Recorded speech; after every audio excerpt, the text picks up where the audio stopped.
We ain't doing that. What up? What's going on? What's going on, my people? What's up with everybody, man? I just feel like chilling, talking some ball today, man. Pretty much. We done seen it all. We done heard it all. We see what's going on in Colorado. See what happened with Colorado and Nebraska. We seen what happened in that game. So we want to move on to the next game. And let's see what's popping with this Colorado State game. Now, I want Colorado to beat Colorado State University. I do want them to win. What up, Solid Gold? What up? What up with it? The link's already in there, bro. Uh, I do want them to beat Colorado State. And I put my reasons down. I don't know if y'all had a chance to watch the video. Just it's really personal to me. You know what I'm saying? When you get to talk about my mama and you get to talk about my kids and all that other, you know what I'm saying? But so I do want them to beat them. But when I really looked at the game, now I'm looking at it from a football perspective, right? And I know that they run a 4-2-5 defensive scheme up at Colorado State University. And they run an air raid offense. That's their offensive scheme.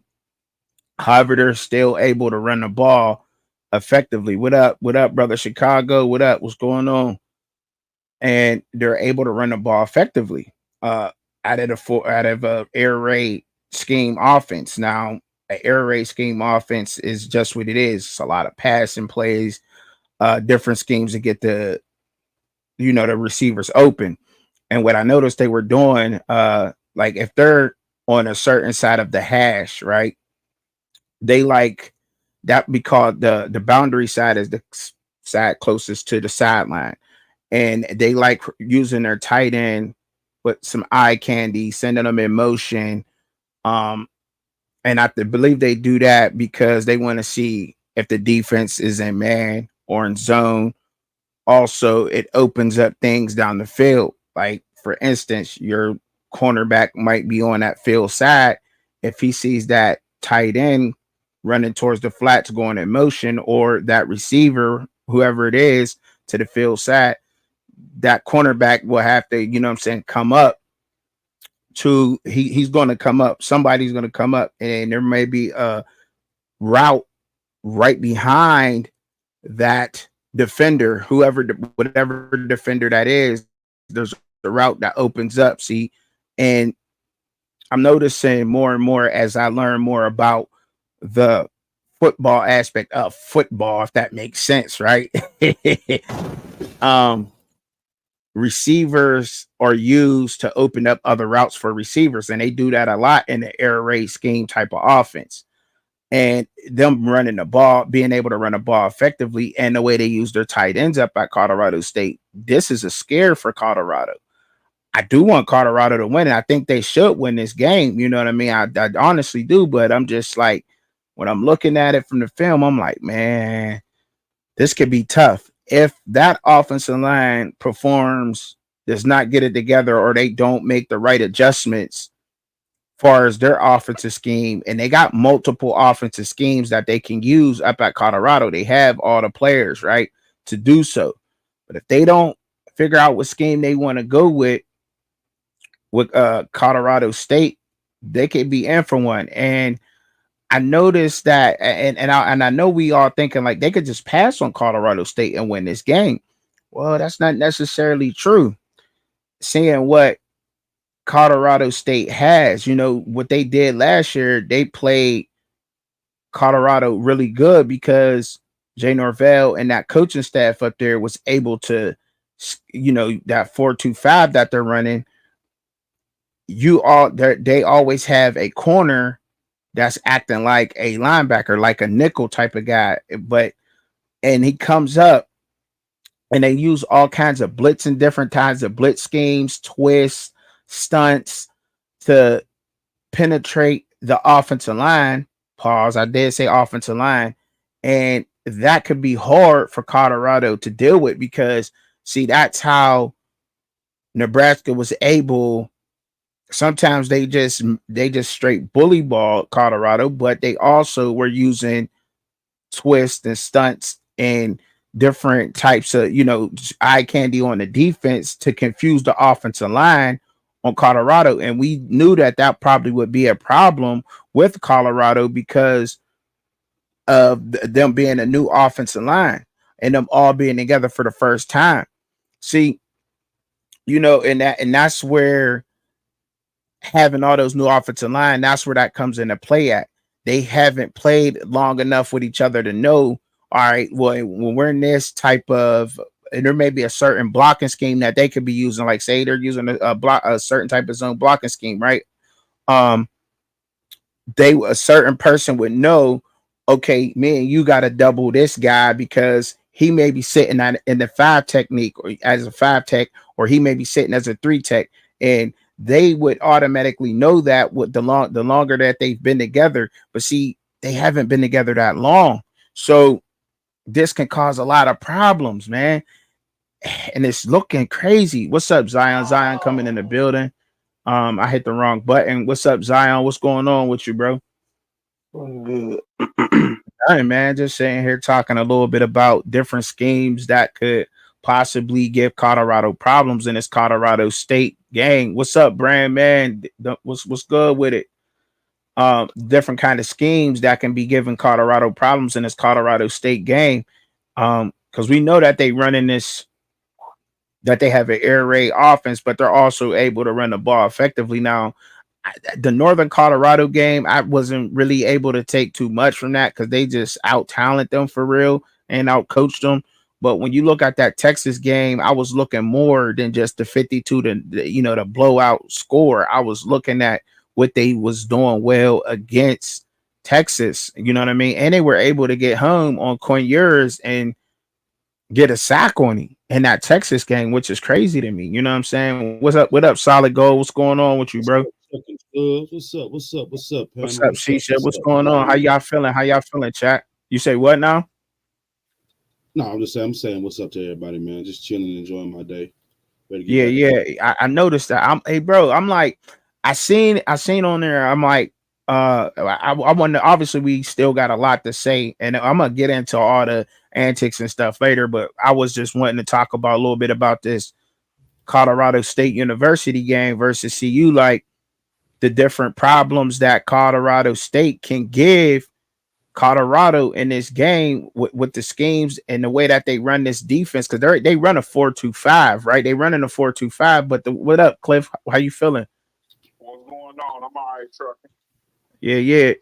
And but they use different kinds of, they blitzing from everywhere out of that 4-2-5, and it's good. But also on offense, they like to use that eye candy, the motions, and they gotta, bro. It might cause some problems for CU, and that's all I was getting into just now. I was breaking that down a little bit the best way that I can, because y'all look, I don't claim to be a professional with this, but I will say that I'm picking up and I'm learning more and I'm studying more and researching more into these schemes and how these zone blocking may affect a certain type of scheme and what kind of scheme to use against a certain scheme, or and how it clashes. You know what I'm saying? I'll get what I'm trying to say, man. I'm explaining too much right now, man. Y'all know I'm still from the hood, but damn. No, don't But trip out because I wanted to ask you a question. When you what's that? were kind of like breaking down the film, what do you see will be more effective against Colorado that Colorado State does well? Well, they run the ball effectively out of an air raid offense, which was kind of surprising to me because they was running it effectively. They really do. Their offensive line is good enough. I think against that defensive line, we'll see what they do. But I think they run those motions, man. Those when they use that, where y'all like to call it eye candy. That's what I've been picking up on. That eye candy they use in those motions to use the slot or that tight end when they send them in motion to kind of pull up that cornerback, and it opens up routes, that intermediate or that deep route for those receivers, and I think that can cause CU some problems because we already seen that, and I'm probably pretty sure they're practicing against it, but still, it's been effective in the North Dakota State game so far, and it's been effective in the Nebraska game, and that can cause them problems. We've seen it being effective in both games. I don't see why. I mean, they're practicing against it, obviously, but that's something that Colorado State can do that can be effective against that defense for sure. Right. Okay. I mean, I here's something that I think Colorado has done decent. Yeah. I don't want to say that they've been stout because they've been decent with pass coverage, right? Yeah. Okay. So so Chubb. So what I want to start doing is because man, everybody been they've been squatting and taking a leak on the whole I would say Colorado motion right now. So I'm gonna take a page from what somebody said, bro, because it ain't fun no more when you being the guys a voice and reasoning. I'm gonna take a page from Alpha Root and Law Dog's book, and let's just kind of be more of a level-headed, understanding football guy and say what can Colorado do to improve. What up, JB? Instead of having the thought process of man, this shit over with. It's over with. Yeah. Solid. When you averaging 37 rushing yards a game as a whole for the whole running back room, it's a problem. Okay, so like I say, man, I'm a firm believer that 99% of Americans are tactile learners. We got to learn from either self-experience or watching to understand what's really going on, right? So I like to take a team like San Francisco, right, who have under, let's say above average quarterback play, but they have a designed system to make their quarterback successful. Right? They got why not use? You should probably use the Rams with Sean McVay, huh? Because their offensive line was but boo boo against the Lions. They had a lot of injuries though. I didn't watch that game, so because like one of the things that I tell people is okay, Rawhide, you made it. What up, bro? One of the things that we're gonna have to start doing is if we man. Yeah, what's up, y'all? What's going on? No. I get what you're saying though. Like, but you know, it's beating a dead horse because it's like we can literally show what would make Colorado successful. Like for me, everybody, even NFL pro scouts have said, condense the formation, right? Yeah, lessen your gap with your offensive lineman. Instead of playing 2 feet, play a foot, maybe 10 inches, right? Put their hand in the dirt, allow them to tee off on, offensive linemen. Even if you want to run 4 wide, right? Why not run 4 wide with the pistol and a tight end set on the heavy side or low on your weak side? That way you can always keep an offensive line guessing. Defensive line guessing. Like there's so many ways to incorporate. Well, they did run some good plays though, solid. Like you remember the one play when Travis caught it on the sideline. I think he ran like a simple like 5 or 7 and out or something like that. But I want to say it was Jimmy that kind of he helped out with that route when I can't remember what kind of route Jimmy ran on that, but I know he took the corner out of the play and opened that up for Travis, which left a linebacker on Travis in that game, or opened it up for Travis for sure. I can't remember if it was a linebacker or if it was another cornerback, if it was the nickel, but Jimmy definitely opened that route up. And I think what they can do, another thing, like you said, I agree with that, condensing the line and condensing the offense. I also think that they can just, shorten the routes, just keep it simple. You know what I mean? Like shorten the routes up. Like everything is so deep. He want to hit everything so deep.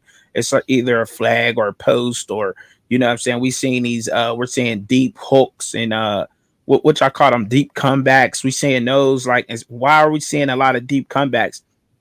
And why not more flats? Why not send, the tight end to the flats on the right and then have the running back, hit the flats off to the left and You know what I'm saying? More things like that to try to help that offensive line get going. Shorten the routes up, confuse the defense a little bit. Open it up. Like I said, use more motion. That'll help too. I don't even think that would work. You don't think that would work? Because what ends up happening is, okay, Coach Prime philosophy is he does not want to take his playmakers off the football field, right? Okay. And the only reason he's saying that is because that's the only way that Shadur knows how to play. So I think now, because, man, you would think that most people would do this before. I think now, if he values his perspective, but if he values the perspective of other coaches and he values the staff, because that's the most important thing. He's bringing these guys in, giving them jobs, and they're putting their livelihoods on Coach. They're betting their livelihoods on Coach Prime. Now, mind you, a lot of these guys are NFL guys. They'll pretty much be able to live without Coach Prime. But let's look at the guys, you know what I'm saying, like Flea and Hart. You know what I'm saying? The guys aren't making that $1 million or doing those $1 million things. You know what I'm saying? So the coaching staff is dependent. A lot of people are dependent livelihood on Coach Prime. So I want Coach Prime to do is be able to tell Shadur, listen, I want to get you in the NFL. I want to get that's our goal, is to get you in the NFL. But a way that you can be drafted is also with the perception that you're for the team first. So instead of throwing for 500 yards, I'm gonna give you 285, and we're gonna get 150 on the ground. I don't care if we rush 70 times. We're gonna get that. We're gonna get that 175. You feel what I'm saying? Yeah. That's stop you right there, son. The man came. That young man. I'm not gonna call him a kid. Whatever. That young man went on that press conference and said, if he has the ability to have control over that offense, he wants the ball in his hands. He didn't say that specifically, but that's what he said. So basically, he'd rather, if the run ain't working, so let me just pass. We see how that got him. He didn't say that verbatim, but that's where he was getting at. That's what he said. That's what he said. He said, if we're gonna fight, we're gonna fight throwing the ball. That's what he said. Because I can throw the best punch. We had no sauce to it. That's exactly what he said. Forget the sacks. Yeah, forget the sacks. All them hits he was taking, bro. That shit is not gonna last him all year, bro. Because some of them hits, I thought he broke something. Yeah, bro, it's getting crazy. Shit getting wild, man. I had just watched probably 10 minutes before I came on and I hit that live button, bro. I seen some interview. I guess he must have shot it earlier. I caught it, bro. Why was he on there lying? I was gonna get into that a little bit later, but since we already on this fucking topic, and I'm like, bro, what is Prime? What is you talking about, bro? He's talking about he had something of the sort bro. It's week 2 now, bro. I'm tired of hearing we're gonna run it, we're gonna establish. They establish no more. They ran the ball 4 times in the first half, bro. 4 times in the first half. Well, if the box is loaded, if the box is loaded, Shador's gonna check out the play and pass the ball. So they was loading the box up. And I'm like, there wasn't no fucking loaded box. I'm like, hold up. And I just watched it. I mean, obviously I heard some rumblings earlier today while I'm at work or whatever. But then I was like, I gotta watch this. I gotta see what's going on for myself. And I'm like, damn, why would he say the box was loaded? I'm like, they didn't load the box up. They was stopping the run with 6-7. Hey, Trucker, any way you can pull up Coach Hayes is good, bad, and ugly? He said he was cool with it. Oh, did he? Yeah, he said he was cool with it. No, he was in the Discord. That's why I was a little late. Coach Hayes was in there. Yeah, he said it was good with it. Oh yeah, for sure. I'll pull up Coach Hayes, good, bad, and ugly. Yeah, for sure. But how can the box be loaded when they was rushing 3 the whole game? That's what I'm saying. They came with 4 every once in a while. They had that, you know what I'm saying, safety blitz. They came with 4 every once in a while. He says that because he knows that there's going to be somebody Bro, he don't want to run. He don't run. Coach probably don't want to run that ball, bro. Air raid, bro. Just, I was. He just knows that somebody is going to defend his actions. Yeah, I was kind of waiting to get into the bullshit, but y'all go ahead. It's already here now, so we might as well talk. That's all it is, bro. We gotta be real. That man knows that he's gonna be a plethora of internet pundits out here, YouTube personalities go out here and defend his lack of football acumen, right? Because it's fine. Like I said, he went to I was making a joke reference to the Deadpool movie, right? I said he believes he's college football's Christ. He really believes that, bro. He thinks he is the savior of the sport. He thinks he is the change of the sport, and he really believes that what he's doing is, what's the word I want to use? It's groundbreaking. It's changing. It's innovative. It's fast. It's quick. It's witty. Like, he really believes that's what he's doing, bro. And I heard that's crazy. No, it's crazy. Like, for people to even think that it's okay to defend this man's actions, right? Going out here blasting your offensive line when you're putting him in that position. You're putting your offensive line in this position. Literally. Go ahead. I'm sorry, bro. I'm talking. Go ahead. No, you good, bro. I said literally, bro. I'm agreeing. Yeah, like you've done these things to literally put these. Like, it's crazy, man. Solid. I want to tell you something. I agree with you with the pundits protecting him. The ones that's on YouTube. But what I've been noticing is the ones that's been on YouTube for a long time before this prime stuff started, that really wasn't touching the subject. Mm-hmm. Now they're touching the subject. They tired of that bullshit. Yeah. And a lot of things are being exposed. Mm-hmm. One thing that somebody brought up today was the lies and the disrespect for the game, to put it in so many words. Mm-hmm. And Prime can say what he want to say, but I remember this at Jackson State when he got into it with the coach. I think it was Eddie Robinson's son or whatever. Yeah. And when he told him, you're not SWAC, and he come back and say, I am SWAC. No, you're not. Number one, that's disrespectful. Mm-hmm. I remember that. You went to Florida State. This man has been raised in this conference through his daddy and everything else. You know what? Don't do that. Another mistake he has made, and these are self-inflicting wounds that's not only affecting him, but it's going to affect his team. I think we was on Rawhide's show. I think it was you, Rawhide and Trucking, and I said this on a panel. When you fight against the media, you're not going to win. He was in the media for over 20 years. He should know this. Now, guess what's happening today? It's been put out that he done told the band, don't play the fight song when Shadur throws a touchdown. Play his rap song. Yeah. Whether it's true or false, what's happening is you have a lot. I don't know if it's split or what, but you have a lot of people that are going at him for that quote. You're not gonna win when you shun the media and when you act condescending. Hey, Cliff.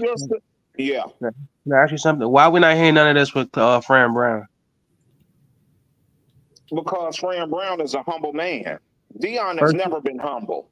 First year head coach, ain't in the media, ain't in the limelight, just putting his head down and winning these games, bro. Listen, when he was 21, he came out and told the team that was drafting 6, y'all better not draft me because I won't be there.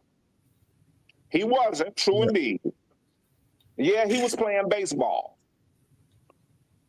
Dion was a hitter for not basically average, but to get on base and use his speed. He was drafted by the Yankees. I mean, some people may be too young to remember this. That was the first team he played for. He wanted $1 million contract with the Yankees. You know what George Steinbrenner told him? Kick rocks. You're not that good. I'm not paying you $1 million. Yeah, I got people that's gonna win me a World Series. I don't think you can do that. Now, I'm not gonna lie. Atlanta Braves, yeah, when they won their championship, he played well. Mm-hmm. But Deion brings a lot of this scrutiny on himself because he can't be humble and he doesn't know when to be quiet. It's always prime time. I got to show out. I have to always say something. Yeah. No, sometimes it's best to sit back and be quiet. And that's the only problem I have with him is because he's put a target on his kids and he doesn't really even know that. Especially Shadur. All this talk to this, we know he's good. But you don't have to keep ramming it home. So guess what these teams are doing? And I know it's been said because, like I said, I played the sport and been around it for so long. These coaches are saying, get to them and put a hurting on them. Don't try to hurt them intentionally. No, they're not saying that. But they saying, make him feel you. No, they saying get to the quarterback and you rear off in his ass. That's what they don't sugarcoat what they saying on the football field. Can I ask y'all a question? Cliff, Rawhide, Solid Zion, all of y'all, man. Yeah, and I want y'all honest opinion from this too, because I've seen y'all know I'll be watching the Coach JB. I know I'll be watching everything. I watch everything, objective, all that. I watch everything that be up on there, right? Because I'm in my truck driving during the day, so I let y'all shit play after y'all shit play. I put on other shit. So anyhow, I heard Matt McChesney going off and blaming the offensive coordinator for the offense that's being ran. Now, mind you, a lot of the internet people and a lot of casual fans that maybe even sometimes come over and watch you, Ross, and Coach A, and so forth, so on, they watch that kind of stuff, right? And he's letting all the blame go on to Pat Schumer. And Matt he's just sitting there. He know better. I know he knows better, but he's just blaming the offensive coordinator and Pat Schumer. Do y'all agree with this is Pat Schumer's offense that's being ran?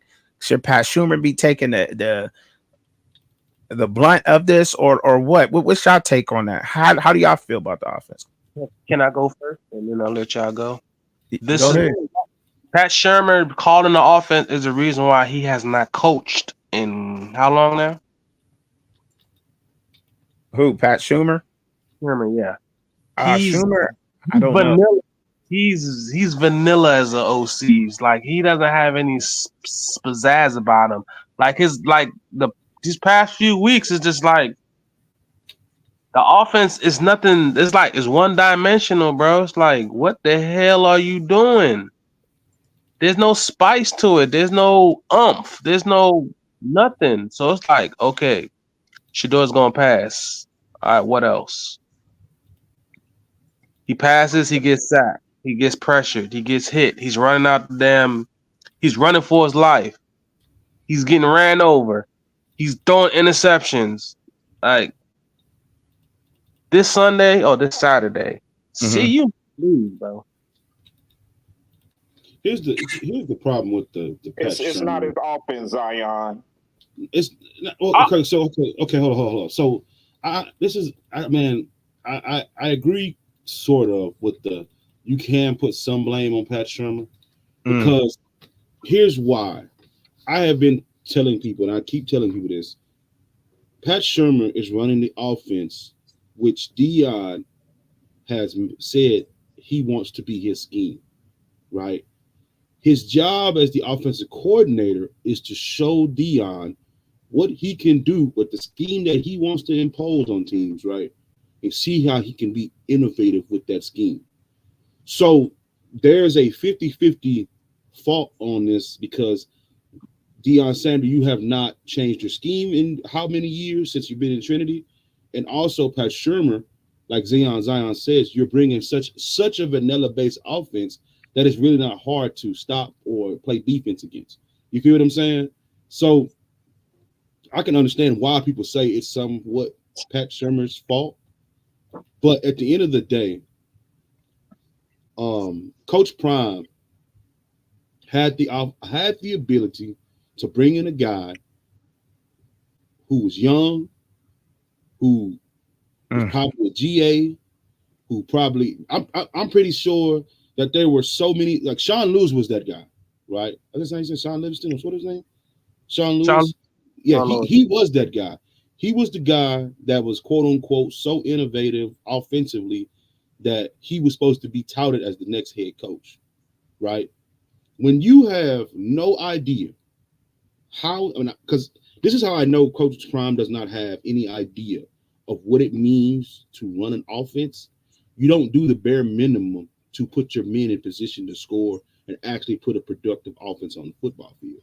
So this is how I know, right, that you don't really know the X's and O's, the deep, deep X's and O's of what it means to be an offensive coordinator at a powerful level. But it was okay the first week though. But keep cooking.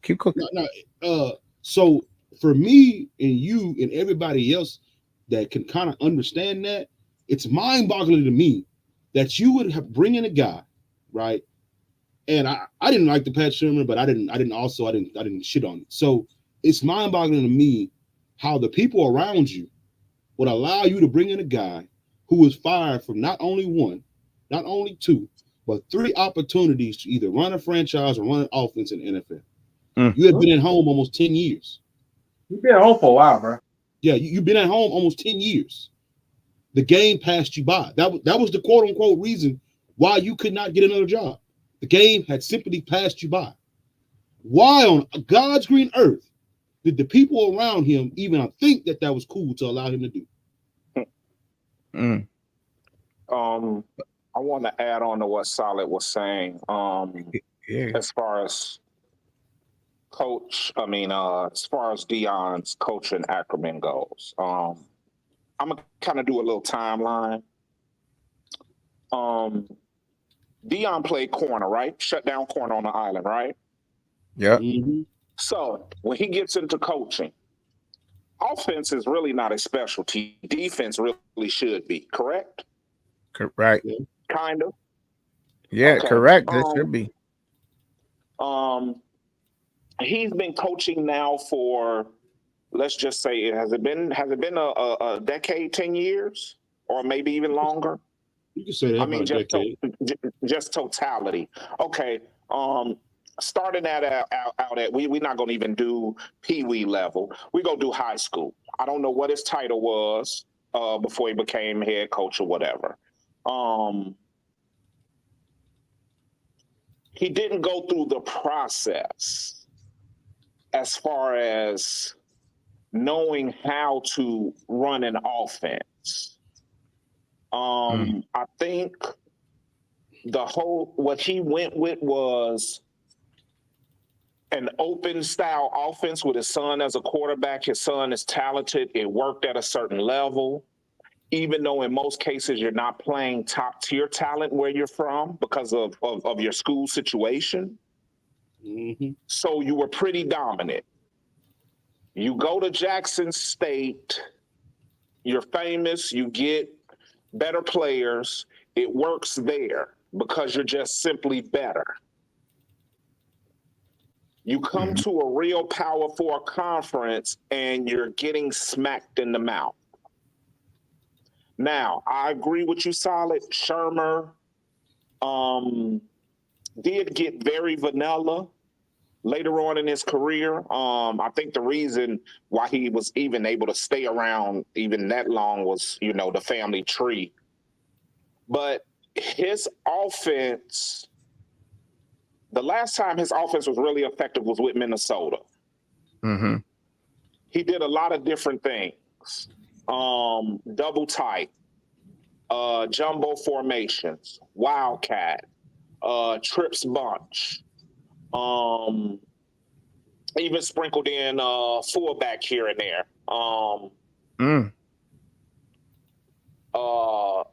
Deep plays were not his really forte. He was more inside out, which means, as people know, the tight end from Notre Dame, Rudolph, was very effective for Minnesota. So he wanted to open up the middle of the field with his tight ends and slot receivers and make you kind of cover the inside to get his better talented wide receivers one-on-one on the outside. Deion's philosophy is spread it out. Let's play schoolyard football. It's not going to work because, like, Nebraska came in and said, you know what? We know if we go 3 down linemen or 4 down linemen, they run the ball, we already know their thought process. If they only get 2 yards or they get negative yards, they're going to throw. If we get up on them 7 points, a touchdown, or even 14, they're going to panic. So we're going to pin our ears back and we're going to come at him because there's no adjustments. He's just going to go 4 or 5 wides constantly. Mm-hmm. And that's what they did. And you're seeing the pattern. And the pattern needs to change. If you're down 7, don't panic. If you're down 14 in the first quarter, don't panic. You still got 3 quarters left. Mm-hmm. Sustain some drives. It doesn't hurt. I just have a question for the panel, and I mean, we can finish the other question. I just want to know you all's opinion. Does it hurt to go on a 10 to 15 play drive? No. 2 times or 3 times in a game? Nah, absolutely not. That helps. That helps. To his defense, and I know Rawhide might get on me a little bit about this because he just used to SEC football. What up, technically, T? A lot of people don't know how to do a 15-play yard drive. That's to Deion's defense. A lot of teams, if you would have asked them, do you think you could sustain a 15-play drive? I guarantee the answer is no. So, go ahead. No. Go ahead, Truck, and go ahead. Do y'all?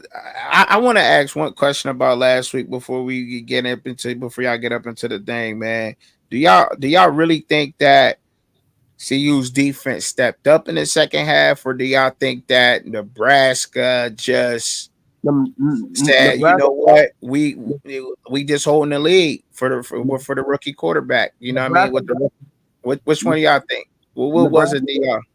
Nebraska did what USC did last year. Up big, took the foot off the gas, and just coasted. Here's the problem with the Nebraska game. Game was over by halftime. It was done. But here's the problem. Is Nebraska a top 10 team? I don't think so, man. I don't think so. I think they're better. No. I think they are. I think they beat Michigan. Huh? I think they beat Michigan. What? I think they beat Michigan. Michigan and Michigan. I think if Nebraska and Nebraska and Michigan play, Nebraska and Michigan wins. I think that. I think Nebraska. I agree technically, T. I think Nebraska is a mid Big Ten team. But go ahead and explain why. I mean, they were a mid team last year. They just had atrocious quarterback problems. JD up in here. What up, JD? What's going on? That man, like it didn't make no sense, bro. That man was horrible, man. What's his name? The black guy from last year. That man. Solid, you doing it again, bro. You doing it again, bro. Top 10. Come on, Solid. His name was Jeff Sims. Jeff Sims was his name. Just based off what we've seen from the upper echelon teams from the Big Ten. Come on, it's not Solid. crazy to say that they're not a mid team. Man, but they are not a upper echelon Big Ten team, bro. No way. They look good against a solid CU team, bro. That's all it was. Bro. Not yet. Now, I mean, Dylan Raiola, he's still young. Not yet, man. They getting there, man. I don't want to put that pressure on. So, but let's just run through the current top 10. Georgia, no. Texas, no. Ohio State, no. Alabama, no. Ole Miss, no. Missouri, no. Tennessee, no. Penn State, no. Oregon, Maybe. All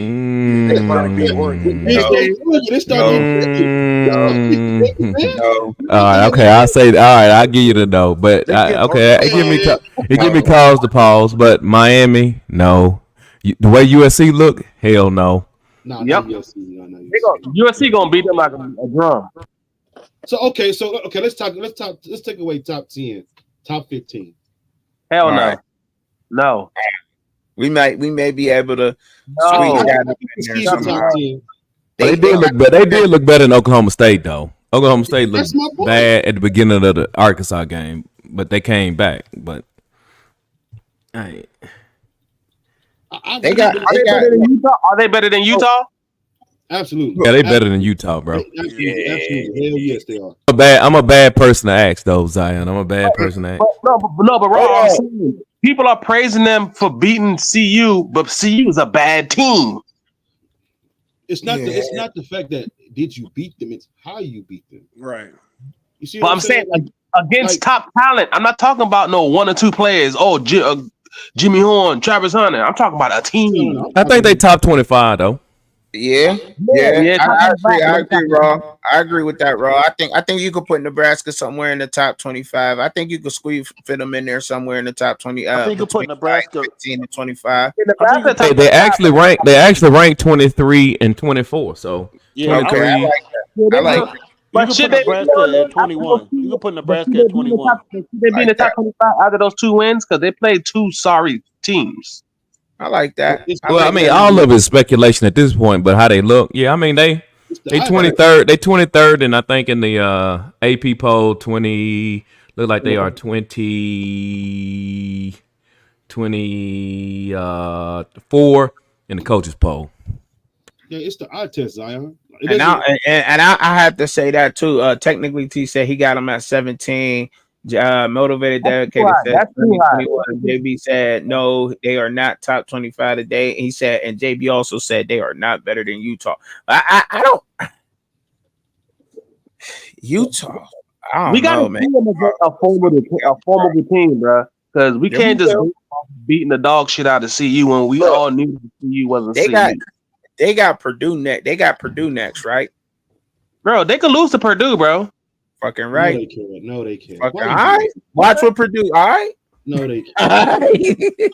Stop it. Purdue. No, look, they ain't gonna lose to Purdue, but Purdue gonna. I think Purdue. They lost to Minnesota last year. Purdue's running the ball. Purdue's running the ball well. Whoa. They lost to CU last year, and they just smacked them people by 28 points. That's what I'm saying. CU, we all know CU's not a real program though, bro. They'll beat Purdue. I'm trolling. They'll beat Purdue for sure. I'm trolling. But I'm not gonna say Purdue is ass. They're building. He's building that program also. Ryan Walters is bringing that shit up from the mortar, bro. Huh? Ryan Walters is building Purdue from the mortar up. Yes. So we can compare CU to Purdue, bro. Purdue could fuck around and beat these motherfuckers when they play, bro. Yeah. Not saying that they are, but it's possible. Man, have you seen them play? Have you seen Purdue play yet? I seen flashes. So you seen the film too, Solid, and you don't think Purdue is like building in the right way at all? Oh, I'm not okay. I'm gonna be honest. If you're not CU, if you're not doing what CU's doing, you build your program somewhat way in the right way, right? Right. That's how bad they are when it comes to building their team, right? So I don't want to, but it's levels to this shit, bro. And the way Matt Rule built his team up when he was at Baylor, bro, and had them people consistently 10-win teams. Mm-hmm. I'm not shocked at all if Matt Rule has Nebraska competing in the Big Ten championship game this year. Okay, can I ask a question? Okay. Can I ask a question? Yeah. I would like to ask a question, right? Because I thought about something the other day, right? When Coach Prime first came to Colorado, do you think, even though despite the 1-11 record, right? Let's just say, because when I went back and looked at the 22 team, they had some. I ain't gonna say they had no pieces, but at least they had a solid O line and D line. They can run the ball. The trenches was okay. Because do you think if he would have went in there instead of trying to like dismiss everybody, see what he had first, and then try to pick off what you know what I'm saying, like keep what he can use and keep Hell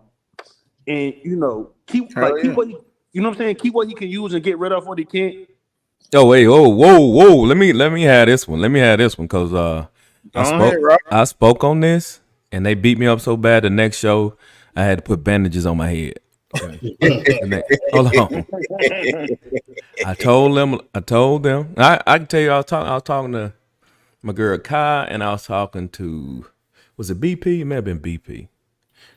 I think it may have been BP. I don't know. It may have been CU Bucks Dynasty at the time. I'm not sure, but This who talking? Rahad? yeah, this is me, Rawhide. Oh, damn, I remember you, man. I'm from Rob's show. But what's up, man? Hey, what's up, bro? What's up?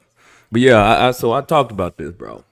I told him, I said, hey man, look, if he had just kept the players that he had from the previous 111 season, I didn't even think I did a show on it. Brought in the players that he brought from Jackson, they would have went to a bowl game last year. I agree, bro. They would have went to a bowl game, bro. Listen. Can I say something real quick? Let me respond to that. Number four that was on that 111 team. He ended up transferring to Arizona when Prime got there. He was a wide receiver. Tyson, that dude was a dog. And they actually had some. When I look back on some of their games, like they had some linemen, some big linemen, some in the trenches on both sides of the ball. I think he should have just went in there and let them compete. See what I can keep from this team. Because I think he went in there with the Jackson State. He went in there with the Jackson State mentality, and it's not working. Because these people are building programs. He's trying to build a team. He's on some instant gratification type stuff.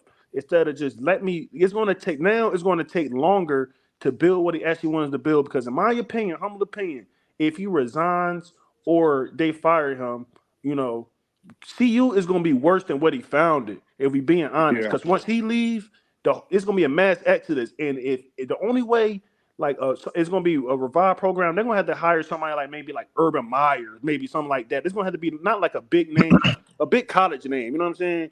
But like it's just crazy. I'm gonna tell you the good and the bad of what Deion Sanders has done for Colorado. Can I say this real quick, Solid, before you go on here and you get on your shit? All right, because I know Solid about to give it to us. But look, to answer your question, JB, I think that if he would have just at least just kept the trenches that he had from that 11-1 team and brought in the skill players that he brought in last year, they at least a 7-1 team. Facts. That's all I've been saying. See, he couldn't do that though, JD. Let me. Oh, sorry. I don't know. Somebody want to go real quick because this is the last thing I want to say, and I don't know if anybody said this or even thought about this. When you went in there and you dismissed that whole team, what you did was you dismissed the Colorado culture, right? What I'm saying is, even though they sucked, they had no winning season and all that, but you probably had some kids on that team that understand the rivalry and tradition of CSU and CU rivalry, the Nebraska and Colorado rivalry, and Colorado rivalry. You also had probably a lineage of kids whose parents, like you probably had like those parents who's graduated, alumni, and all that stuff. To you know what I mean? That at least even though they suck, but like they understood, like Nebraska, that's a big week. Colorado State, that's a big week because what you did last year, these kids that went to Nebraska on Saturday, they might have probably understood the rivalry, but they wasn't deep rooted. And one thing about rivalries in sports is deep rooted. It's deep rooted for which fit families, traditions, and things of that nature. Yeah, they sucked. They was 111, but they was a 111 at a Power 5 school. And they lost together, right? And they all lost together. So the motivation would have been there. You could have kept them trenches. You could have added Shadur. He would have had a better line. You could have added Travis. You could have kept number 4 from if he wanted to stay. Even you would have got your skill. One thing he would have got for certain, is skilled position players. And one thing about Prime that I feel as though that when I think the positive about him going to CU than any other coach, this dude is popular, his celebrity. In my opinion, I feel as though he had a recruiting advantage over everybody just off his name alone. So he could have went down to Texas, Florida, California, Montana, New York, wherever, Texas, and got whatever little pieces that he needed to add it to the puzzle. And then on top of that, last thing I want to say before I wrap it up, those players that he dismissed, you might think they might got brothers, they might got cousins that's in high school coming up through the ranks. So you could have got little bro, little cuz that's a lineman or a skill position player that want to play for CU because my uncle went here, my brother went here, so and so Yeah, went here. You know what I'm saying? But I just want to wrap it up. That's all I gotta say. I get what you're saying, but yeah, for sure, I definitely thought that he could have did that. I mean, some linemen went on to be Nah, successful. but see, trucking. This is the problem. What's that? He had to do that because he had to do it for the show, right? That stuff that he put on at the beginning, right? Making a big splash like that, like he was coming in, you know what I'm saying? HNIC. I ain't even hold on. I ain't even mad at him for it. That's the thing. But I ain't even mad at him for it. But because you played the hand that way, then you got to get it on the back end, so you don't get the criticism, right? You had everybody convinced that was the right move to make, which I agree that most of them dudes should have been gone. But you had a throwaway season anyway. My next point is, let's say for instance, JD, okay, that's fine. Let's say those guys weren't gonna be able to hold up with the type of attitude and how he's gonna run it. This was the second argument I made that I think he missed out on. When he landed there in December, he had the dudes that he brought in. So he had, I think, Zelinskis was a guy that he kept from high school. I said he missed out on the mid 3 stars and below, maybe a 2-star on the offensive line. Facts. Like why waste your time and get Jada, right? Why waste your time and get Jada when you could have got, let's say for instance, you could have found that low 3-star, 6'4", 275 pounds, right? Mm-hmm. He ain't gonna play anyway. Just like Jada and them didn't play anyway. But you get to groom him for a year and then pack some weight on him and maybe turn him into something. Right. Then after that, if the season didn't hold up like you wanted to hold up, that's fine.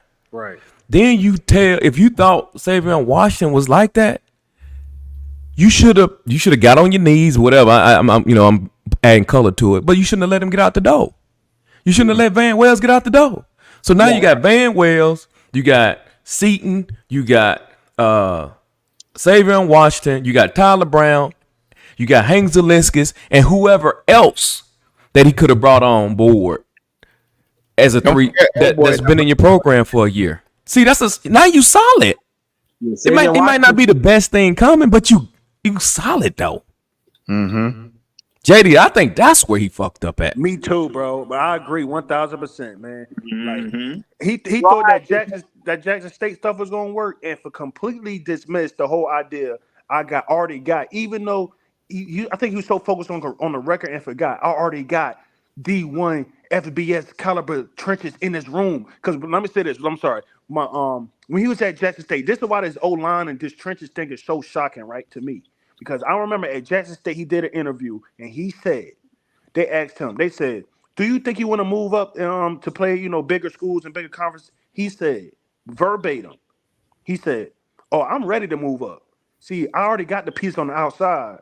He said, I need the big dogs in front.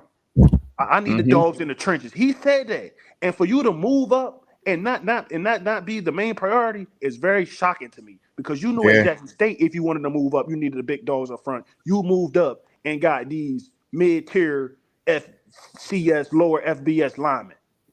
Yeah, that's the only reason why he didn't win them damn cricket bowls, them celebration bowl and the cricket bowl and shit like that. Even that. He was out coaching them. That's a whole different story. He was. I mean, the churches could have helped in those games though, for sure.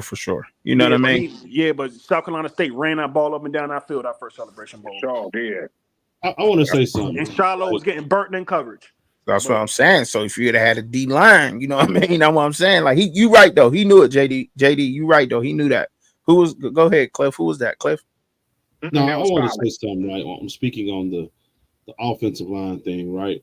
Here's the problem that Coach Prime realized the transfer. He realized after this season, which everybody gave him, even me, because I'll tell you, he didn't really have a full year of recruiting, going to people's houses, talking to these recruits, or even having his recruiters doing it, his coaches doing it. He didn't feel comfortable about going to people's houses, right? He had a full year to get close to. How many transport portal guys did we bring in? 41? 47, some shit like 47. That. He could have got literally 30 guys 3, 2, and 4-star recruits who wanted to come play for him, right? And if he had lost to Nebraska the way he did this year, right? But those freshmen and those sophomores were playing, the idea, the perception of him losing the way he did will be two different ways. Mm-hmm. If he went out there and got smacked by Nebraska by 28 points, but his offensive line was full of freshmen and sophomores, we could say, well, shit, y'all got us this year.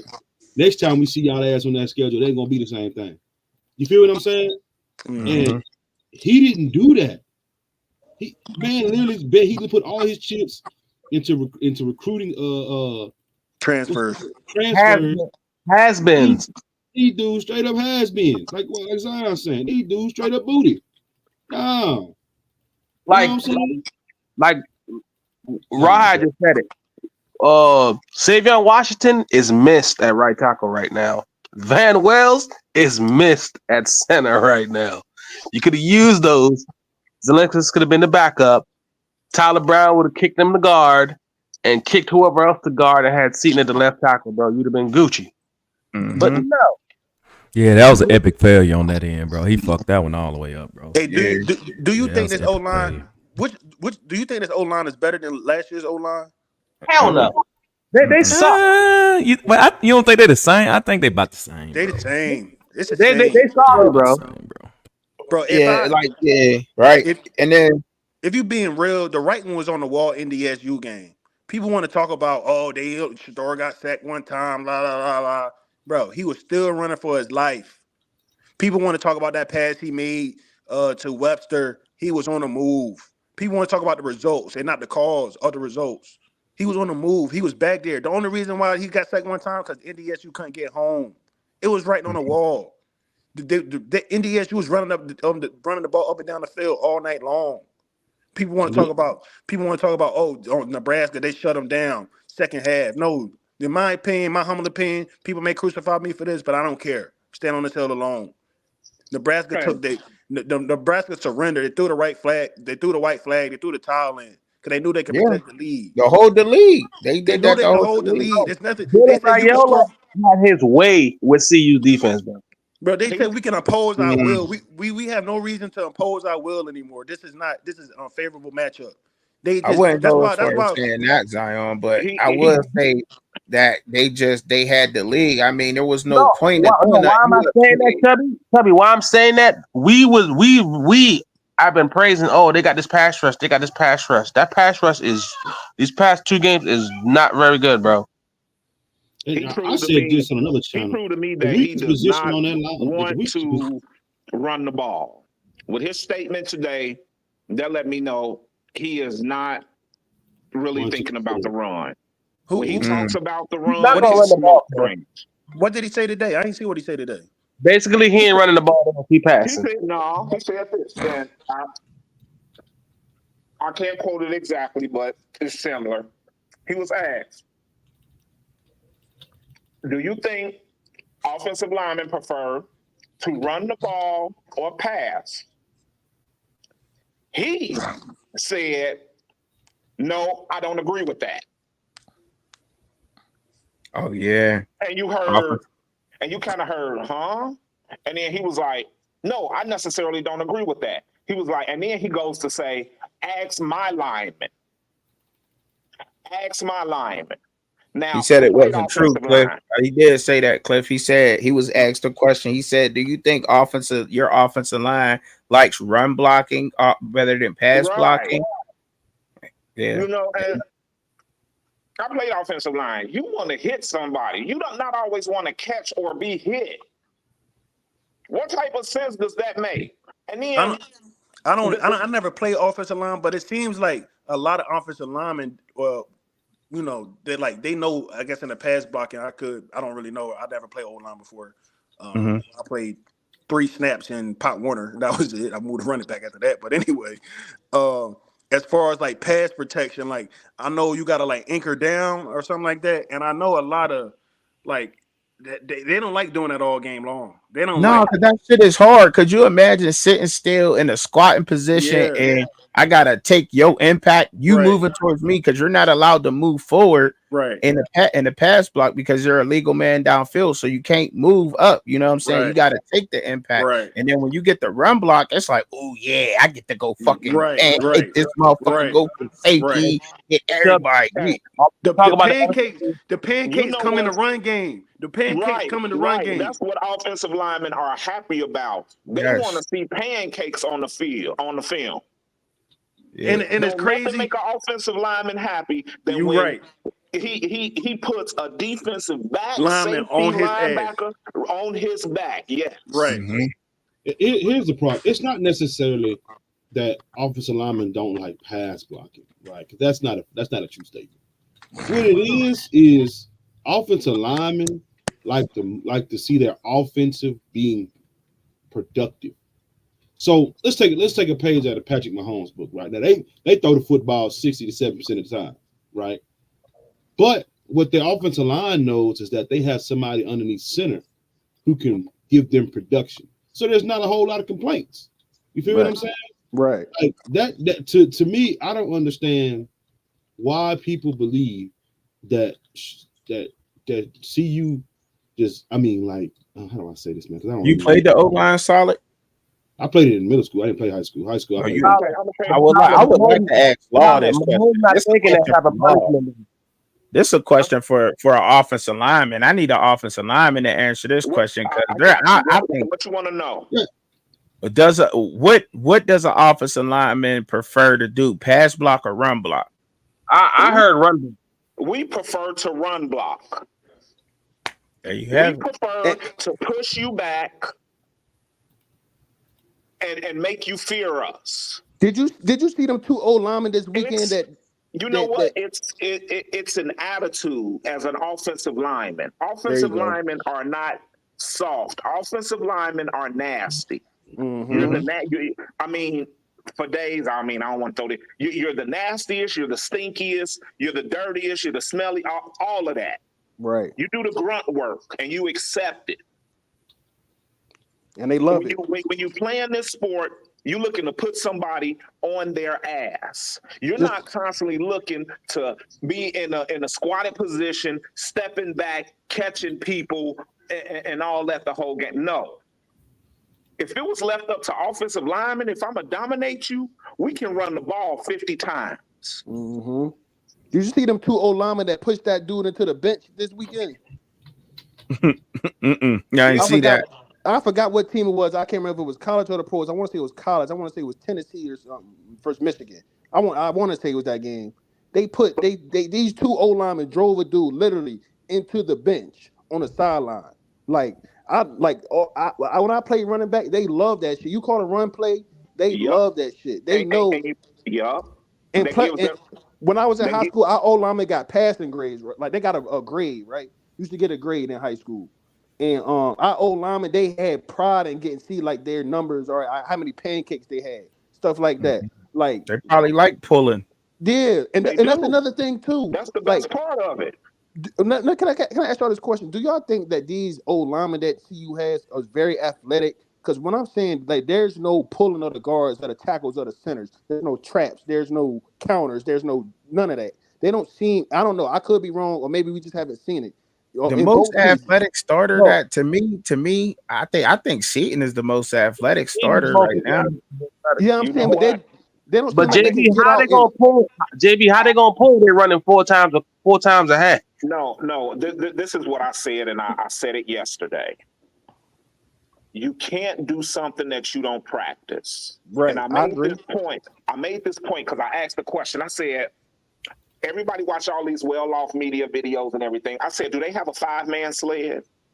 And I've been told, yeah, I've seen it. I don't watch it too much, so I don't know. But as far as offensively, the videos that I have watched, I haven't seen them hit a 5-man sled once. They still do it in the NFL. So you can't tell me it's obsolete.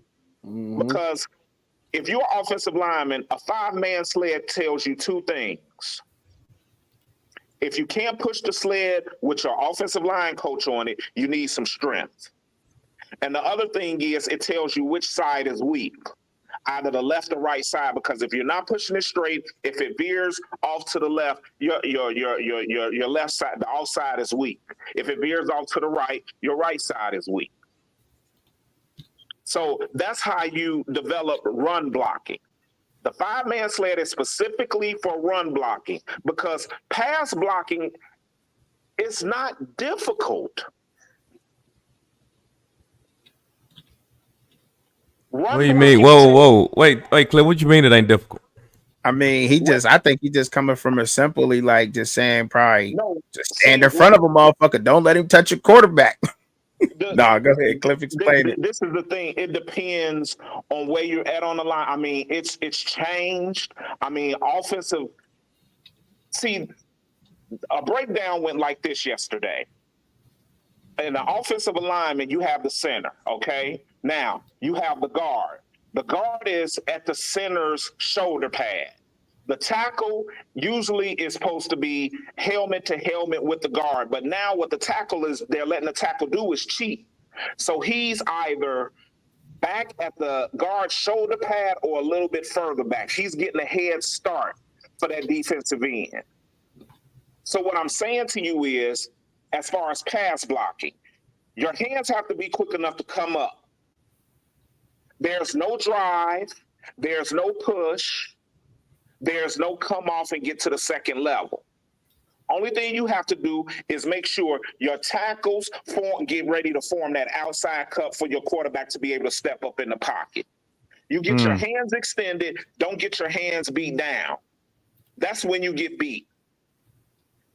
Run blocking, you have to get pad level or lower to move somebody. If the defensive man is lower than you, the run game is not going to work. You're not going to move anyone. And you have to drive your legs. You constantly have to drive your legs. They just don't seem very athletic. Maybe we just haven't seen the athleticism. No, it's just, I think, this is my thing. I'm not going to put it all on them because that's what we do. We say they suck, they trash this, they that. I'm going to give it the benefit of the doubt. I'm not going to say sucking you trash at the run game if you don't really practice run blocking. It's easy to run block your teammates. That's easy because there's nothing at stake in practice. But when you get on the field and somebody else is looking to sign that dotted line just like you, that's a different animal. So you have to do it in practice and you have to do it repetitiously. From most of the videos I've seen passing. Yeah, I know my boy Bucky, he throw in a few spectacular runs every now and then. But what I see is passing the football constantly, even from the backup quarterbacks. Yeah, you're right. But it's crazy when Staub comes in, now you want to run the ball. I don't get that. Anyone notice that? I don't get that Has shit. anyone noticed that? I just think that Prime sees, I think that he sees it differently when Shador's not in the game. Because honestly, I was on another panel earlier, and I this is my belief. I just think that we as football fans that love football, when you turn on Colorado, you expect to see a football game. And I think and I could be wrong, but it's my opinion. I think Prime from the sidelines, he just wants to see a highlight tape. You know what I mean? And it's completely different. We expect a football game, and he wants to see a highlight. 7-on-7 with pads. Exactly. And it's just like, that's just what it is, man. And you can tell, I said this also, you can tell that he was a youth football coach because youth football, a lot of, some teams that I know, is that's how they build their football team. They get all the skill position and the linemen. They just there. It's just it. You know what I mean?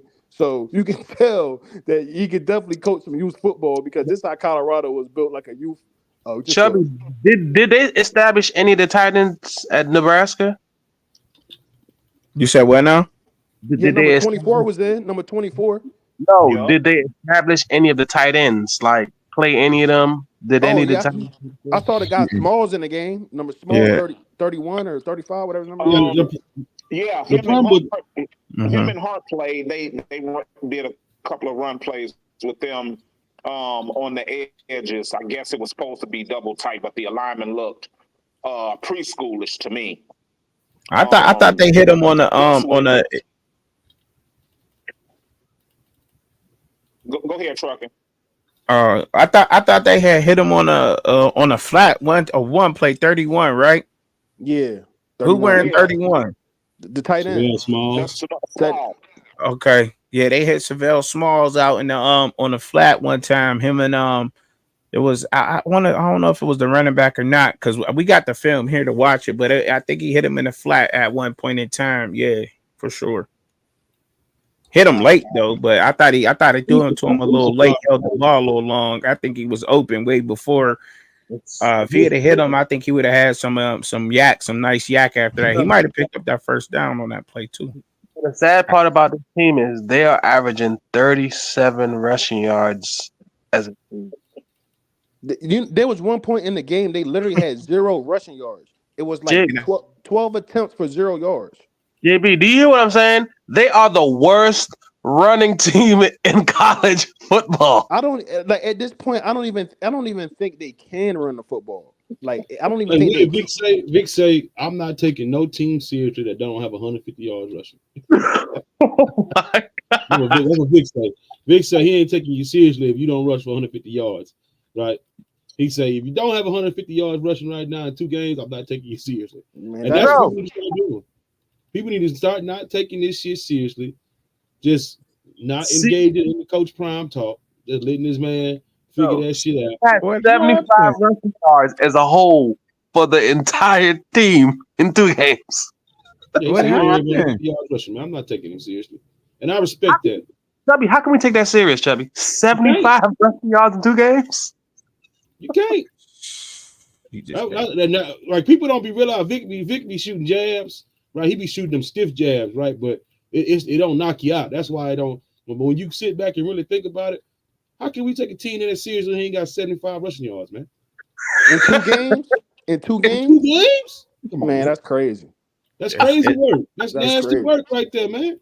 I mean, in 2 games, you should at least have 300. Some shit. You did not even have 100 yards in 2 games. That's just diabolical. Look. Hold on. Hankerson has over 200 rushing yards. Anthony Hankerson from last year, number 9. Hey, I'm willing to bet. Viral Authority after the game. What's up with y'all? Do y'all think they could just pass the game this against Colorado State and win it? 5 wide right now. Rawhide, you gonna get mad at me? 5 wide, Rawhide. What? 5 wide, and they gonna win. Come out. They're not gonna win, bro. I don't see it. Bro, they barely come on. We all watched that game last year, CSU, man. At least most of us. We always know they barely escaped that game. They barely escaped that game. If it wasn't for the Shiloh pick 6, it was a loss. Yeah. The reason they won that game, it was a loss because they had a defensive turnover. They couldn't stop. Man, that's crazy. They gonna beat CSU, man. Look. Colorado State. I want people to realize this. Colorado got blown out 52-0, and they got more than 150 yards rushing. Let that sink in. A team that didn't put up not a single field goal got more than 150 yards rushing. They have 75. Trubby, look it up. They have 75 rushing yards total for the whole season, bro. Yeah, they do. I feel y'all on that, but I don't know, man. I don't. Y'all think they gonna be, if they think this is gonna be a get right game, good luck. Wow. All those edge rushers and those DNs gonna do, bro, is just pin the ears back in this. Go after Shadur, bro, because they know the two left tackles. They got solid D linemen too. I mean, everybody talking. Well, they're not gonna face another D line like Nebraska, but everybody is not. But they not. That's probably their outlier. But still, these other teams got good quality D linemen too. Maybe not of that caliber, but they ain't terrible. Wow. Hold on. I had to get that pulled up real quick for y'all. But nah, there ain't no way they gonna.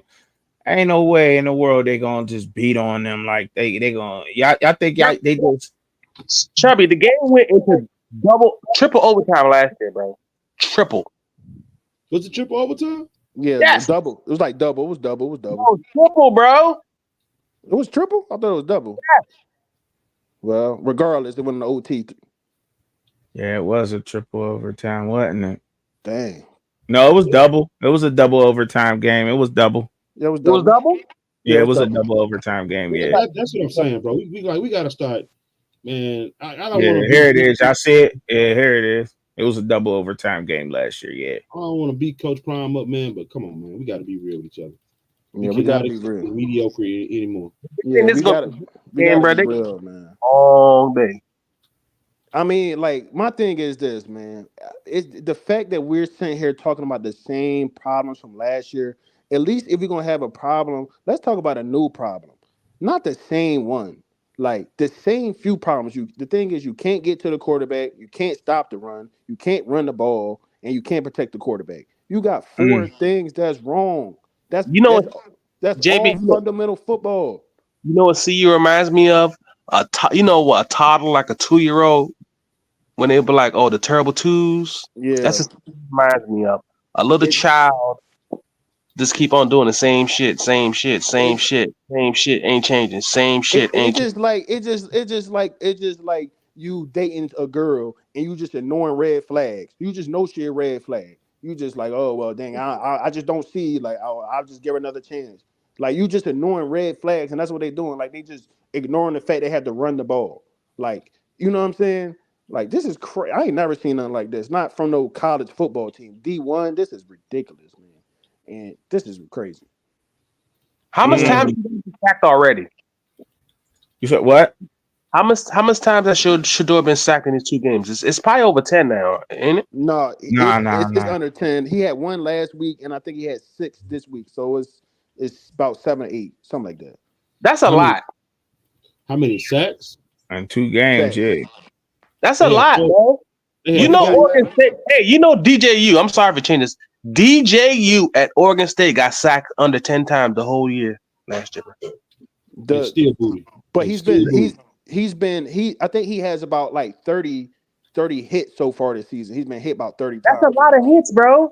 Yeah, they haven't sacked him, but they definitely NDSU hit him. I think they said 17 times or something like that.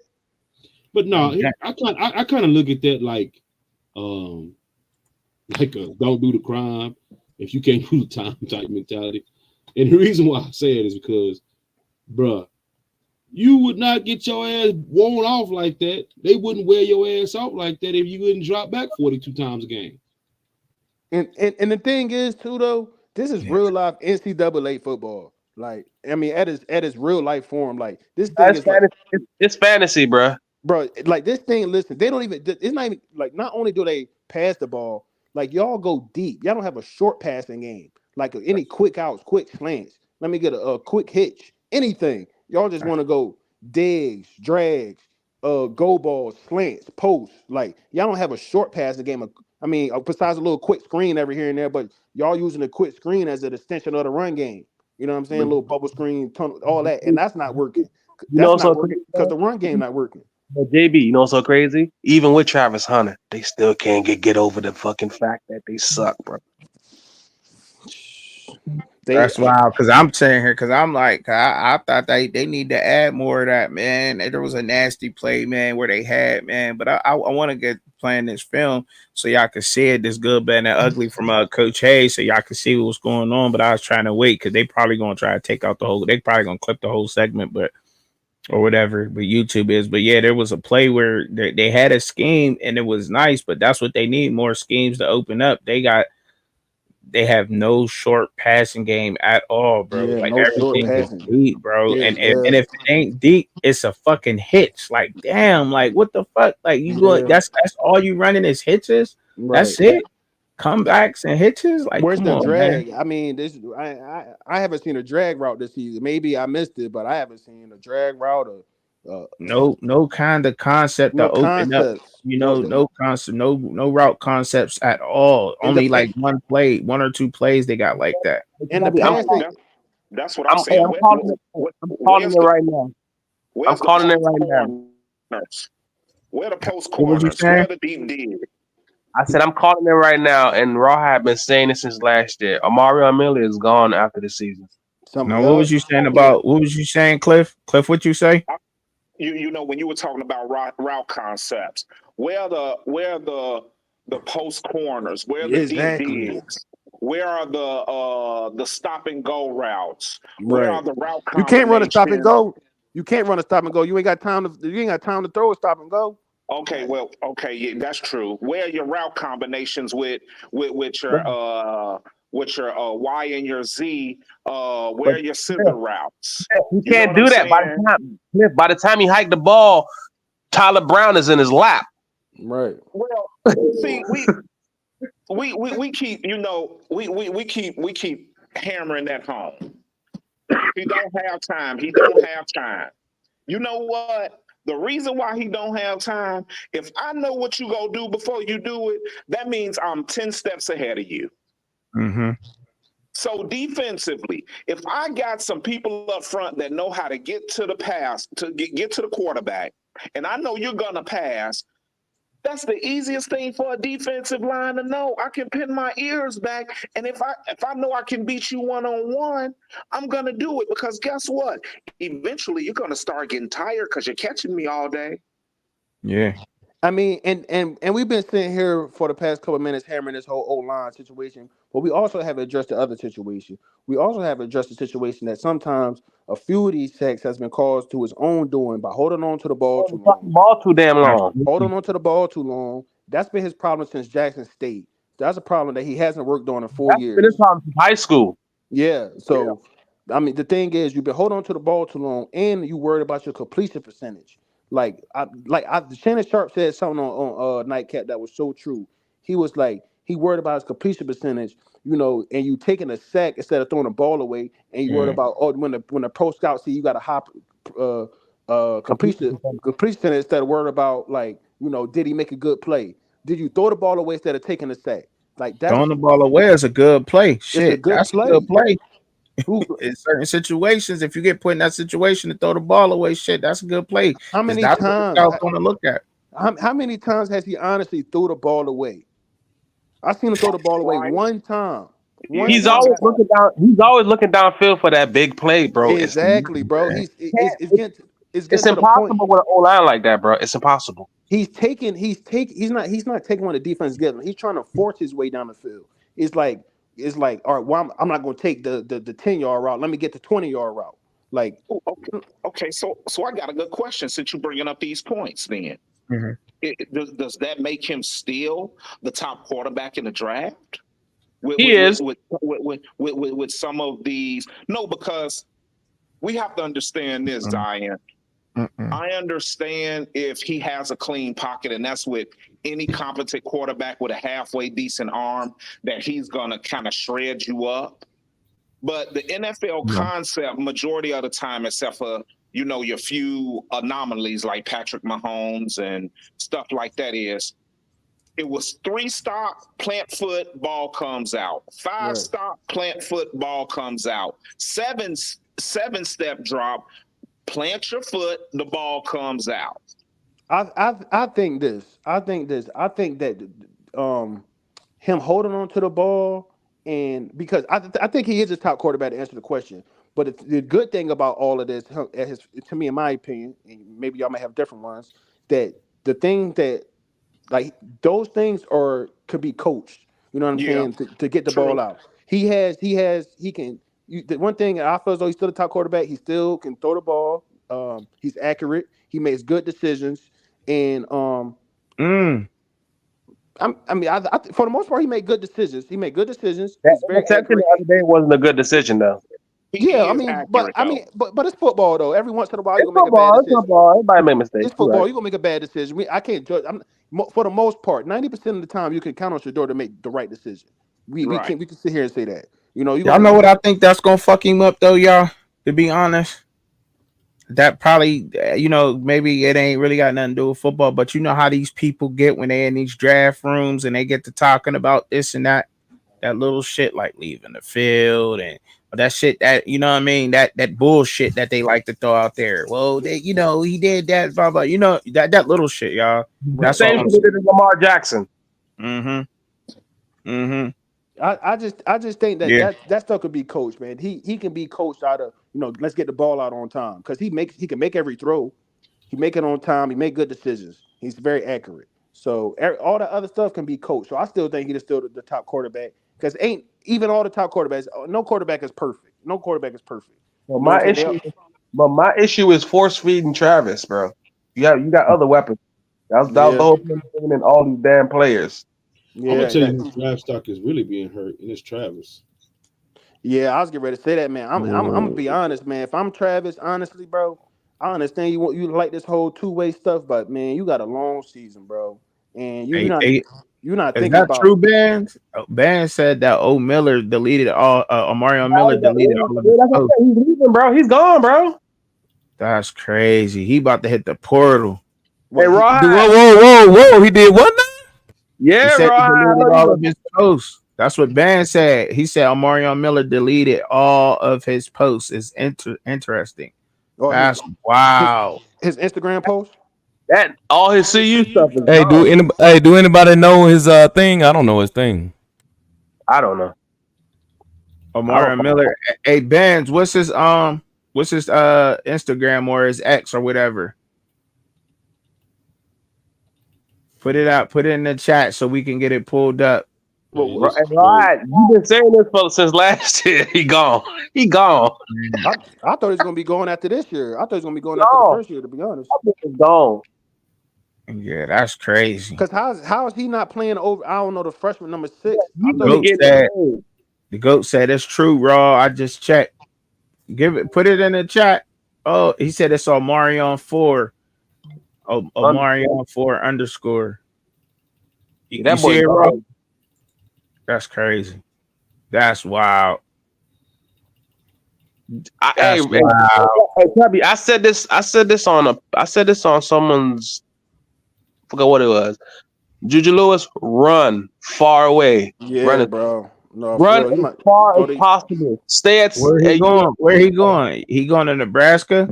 no, stay nah, no, go to USC. Bro. Do not USC, yeah. come to Colorado, bro. Hey, what about that Antoine kid from Georgia? He's going to Memphis. Good. Stay Oh, he away going to from Memphis? CU. Man, Stay away. man, Colorado gonna be in some dookie, man. They gonna This is use really hurting their recruiting, huh? Y'all think this hurting their recruiting? hell yeah. If I These was kids gonna see this a joke. man, the running backs, man, they might have, man. That They wasn't might Dylan. be Wasn't that Dylan Hayden when he's supposed to go to Ole Miss or had an offer for Ole Miss, something like that? What up, DP? You said who now? Somebody got an offer from Ole Miss? No, I'm Who? saying the Hayden kid that's on the team now. Then he choose between Ole Miss and CU. I don't know. I don't know. I thought it was a running back that was committed to CU and then took a visit to Oh, Ole that was Miss. Amos, Rashad Amos. He went down there, right? Didn't Amos go somewhere down there, y'all? Bro, I didn't see that, bro. I didn't see it, bro. I'm looking on Twitter. I don't see his Twitter handle, I guess. That's on IG. Not Twitter. I think that's what they say. I don't know. I don't follow It's none of them. Instagram. It's on Instagram. It's on Instagram. He deleted everything on Instagram. Yeah, well, that's what they say. Yeah. Wow. He's gone, bro. He tired of the bullshit, bro. Wow. DP said, "What it do, Joe? What it do, Rawhide fam? What up? What it is, DP? That's wild, man. He gone. He going back. He going to Nebraska. Ain't that where he was supposed to go? That's where he's supposed to go. But Chubby, why would you stay? The hell I'm staying there for? I'm gone. Wow, man. But how do y'all feel about Coach Prime coaching decisions though? Oh, Like, go ahead, Rod. I'll let you take I'm this just one, saying, Rod. man, Go ahead. because that timeout you just let 12, 13 seconds run off the clock at halftime was crazy. Go ahead, Rod. I'll let you take it. I already, if y'all been listening to me, honestly, man, Don't you sugarcoat nothing. bro, I've been talking about this since last year, bro. Honestly, remember. it was so god awful bad last year. I thought he was doing another play. I'm like, okay, maybe there's some things he trying to get his players to look good and all that, right?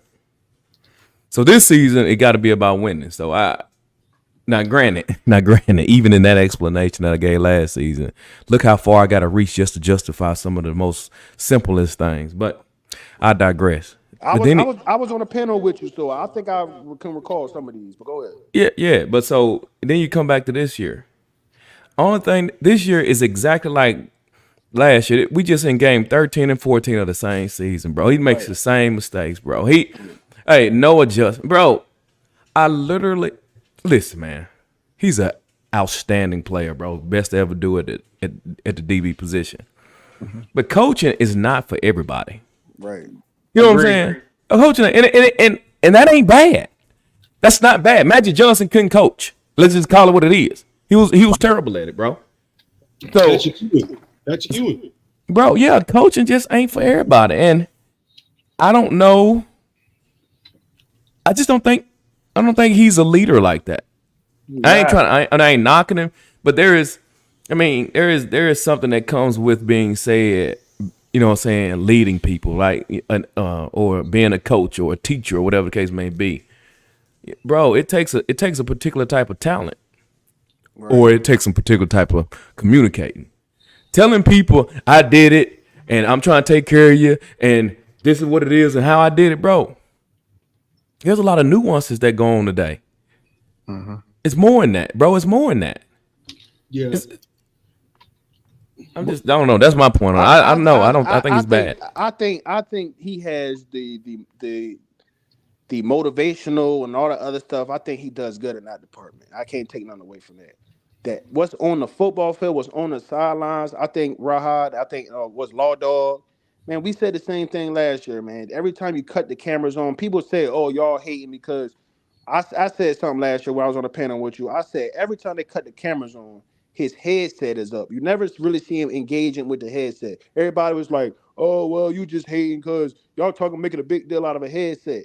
That's important. That's communication. That's let me know. That's what we doing on. We got it's second and 7. What's our next play on? If we get this, what we doing? What's gonna happen if we don't get it? It's third and 4. It's 3rd. What's the play? Who we putting in? What personnel? Like you're not engaging. Like that lets me know that you're not in communication. You have basically the only difference between us and Coach Prime. What it seems like is the fact that he has a better view of the game than we do. It's like he just like honestly, not even trying to be funny. Like I love the Dion, the Prime Time, but Coach Prime is not very good. We all like Dion Prime Time. He a hell of a life coach. I tell you that. He's a hell of a life coach. Yeah, hell of a life coach. But when it comes to these X's and O's, man, it takes a different beast, man. Because you got to do so much. Every game is not the same. Every opponent is not the same. You got to manage players. You got to control the clock. You got to that's the beauty of football. It's different. Every week to week, coach, man. You gotta let them guys. You gotta let them guys do what they do, man. And when it ain't working, man, you gotta make them proper adjustments, man. And I don't. What's up? They've been preaching 140 something years of experience, bro. It's looked horrible. Man, the thing is, I think they so NFL heavy, they forget this is a college game. No. Hell to the break. No, excuse me. No, sir. Because the understanding of X's and O's is the understanding of X's and O's. Yeah, that's true. That's true. So when this man, here's a prime example, right? After game, they played TCU, Nebraska, Colorado State. Mm-hmm. Every week it got consecutively worse, right? Yeah. Being honest, TCU, they put up a lot of points. Nobody really suspected them of what they were going to do. They put up a lot of points. They got to do it. Nebraska, they put up some points, but you seen the offense start to slow down a little bit. Mm-hmm. Right? You started to fizzle every now and then. They wouldn't get in 3 or 7 every time, right? The third week, it took them to go to double overtime against a group of 5 school that's not even a top echelon group of 5 school, right? To double overtime. Next week, you got your ass ransacked 48-0. or 6 or some shit. It was stupid. 42 Yeah, 6. Dan Lanning went out there and Dan Lanning did you dirty because not only did he get in the media and said you just talking. We ain't playing for clicks.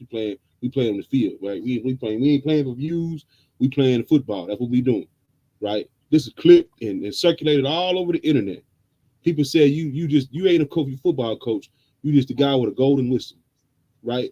And ever since then, he has done nothing to change the narrative, right? That he knows X's and O's. Exactly.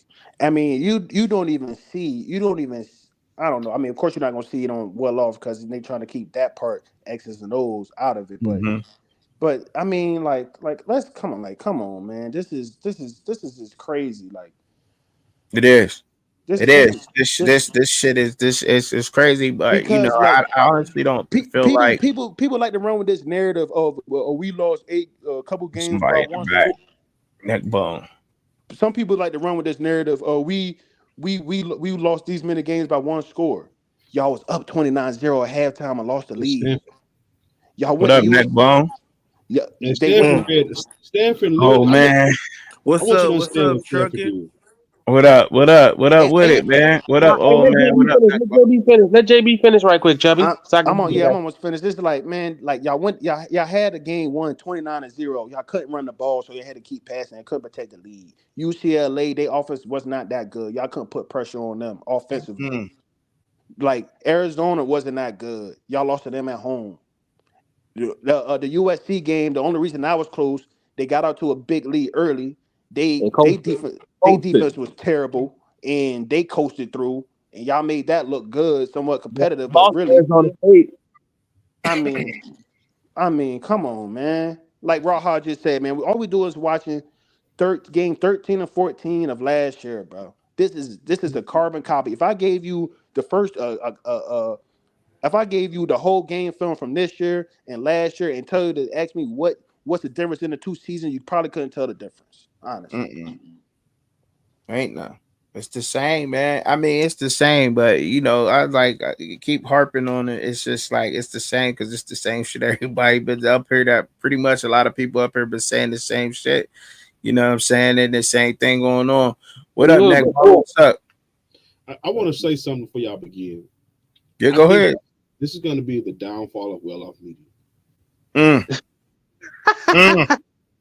Yeah. What's up, man? I'm just pouring out a little liquor for my boy Cavassier Yeah, Smoke, man. man. We gonna drink to the homies. The reason why I say that is Just I gotta don't think pour people really. one out, man. What are you gonna watch it for? My dog wasn't lying, bro. He wasn't lying. Who wasn't Can lying? anybody explain to me why you would watch well-off media right now?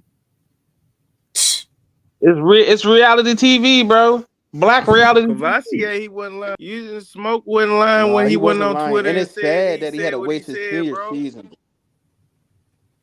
What he said? I go to see you waste my last season and don't see the field. Fuck out of here. So Zion, Amarion, he leaving? That boy gone, bro. That boy gone. That boy gone. Him, Terrell Timmons, a lot of them Seat boys. might be gone too, bro. Hey, So I'll they be hit honest. the portal, Zion. No, Not not yet. yet. They gonna do the same thing Cormani did. The They gonna fall put it right part there on the wall. They gonna put it right on the wall, bro. The season's already started, so they would if they were to leave now, right? They would just be sitting in the portal, be at home. They don't want to do that. A lot of them guys. Oh, not so gonna do now we finna get the co-members to have a new set of kids they can bash and help tear down. Basically. Yeah, because I'm gonna be honest with you. The Like same one of those co-members that lifted them up was gonna bring It's them gonna back tear down. So down. that's what y'all telling me. Yeah. It's not going to get to that point. You don't think so, man? I asked Law Dog and Raw a couple months ago, what happens if CU has the exact same record as the previous year? And I told him, like, in my experience, most of the time, the bad teams end up with the same records. And what I've witnessed is boosters in the administration have no patience for that, no matter what you bring in, what you're doing, what you say. And it's not about that you lost or you're losing, it's how you're losing. And how you doing it. Exactly. And the problem is he killed his own self by how he came in and did what he did to them students. Nobody wants Said to that. talk about it. All the people gave pushback. Oh, he did this at Jackson. It only worked at Jackson because nobody knew about it, because nobody really cares about HBCUs. But people care about this Power I ain't gonna Five. say that. Huh? Go ahead. I ain't gonna say nobody don't care about HBCU football. I watch it. No. Come on. We talking about mainstream broadcasting. That's what I'm talking about. I'm not talking about the alumni HBCUs. All right. Hey, You know I what was I'm finna say, oh man, Yeah, I know what you I said. don't want to offend all the No, oh man, I HBCU know you people. I ain't know trying to go y'all there. passionate about y'all little league football. It's all good. Peep though. At least TC Taylor got 2 tight ends out there when he went to go play you in Louisiana Monroe. So who got the better offense? Well, I'm not even comparing that. I'm just talking about this whole Deion. Well, you got I know what you saying. What don't nobody want to talk about, old man? What you getting don't at? sleep on them HBCU coaches. Hey, There's a lot of them. let old man finish. Y'all interrupted me. Where was Let I? Let old man cook real quick. What you saying, old My man? bad, What don't my I want to bad, talk Pam. about? Dang. So how he came in, he did himself a disfavor by doing that. You can't come in like that when you're an unproven coach. So the thing is, what Coach Prime has done for Colorado, he has already done. If he doesn't win, nothing else matters. So what he did for Colorado is he threw them an inner tube. But the problem is, once they got on that inner tube, they realized that the inner tube has a leak, and it's leaking real fast right now. And the thing is, Deion keeps trying to patch it up with the same kind of tape, when he really needs to change and give them a whole new identity, a whole new inner tube, and he's still coming with the same talking points, the whole mindset of we don't have a culture, him just not letting reporters finish their question before he interrupts them because he doesn't want to get, it's just everything about what he does is not professional, and it's contradictory to what he says he's teaching these students, players, and everyone sees it. No one wants, even the super fans see it, and them pushing back harder isn't helping his situation either, because it's we are smart. We know football. Whether you're a fan, you played. This is our life. This is America. Like, football is our main sport. So you can't tell us some bullshit. I don't care how good you were and how good you think you are. We see it, and I said this last night. You gotta understand what you see and stop hoping for something. You gotta see what you see. And the boosters, if you notice, you don't see Coach Prime around Rick that much right now. That's what happens when you see things are going wrong. The AD starts to distance themselves. Man, Rick was old man. Let me Hey, ask you hold something. on, y'all. Hold on. I gotta respect Sherman A for the $5, man. I appreciate it, Sherman A. What up with it, bro? He said Omarion Miller just deleted all of his CU stuff off his IG. At Nicole C, who caught it. This is a power move from I believe, putting his feet down to play or leave. That boy gone, bro. Sherman A for the $5, bro. Appreciate it. If it's true that Omarion Miller left in the middle of the season, jeopardizing his character to transition to another school, that means it's really bad. The culture. Say it loudly, really old man. And he doesn't speak, so he speaks by action. So if he left for real at 2 games into the season, it's really bad. And whatever Deion's saying, he can't cover it up. Can I say this? And people don't. A lot of people don't remember this. Everybody praises Deion and everything. I like him coming out showing his fatherhood and things of that nature, what he should do. But I'm gonna be honest. Just like I love Michael Jordan. Michael Jordan is an asshole. Deion is an asshole, and I know people don't remember this, but he's always been short with the media. And he had one big incident that they talked about for a while. He was being interviewed by Tim McCarver. He threw the water on him. Yeah.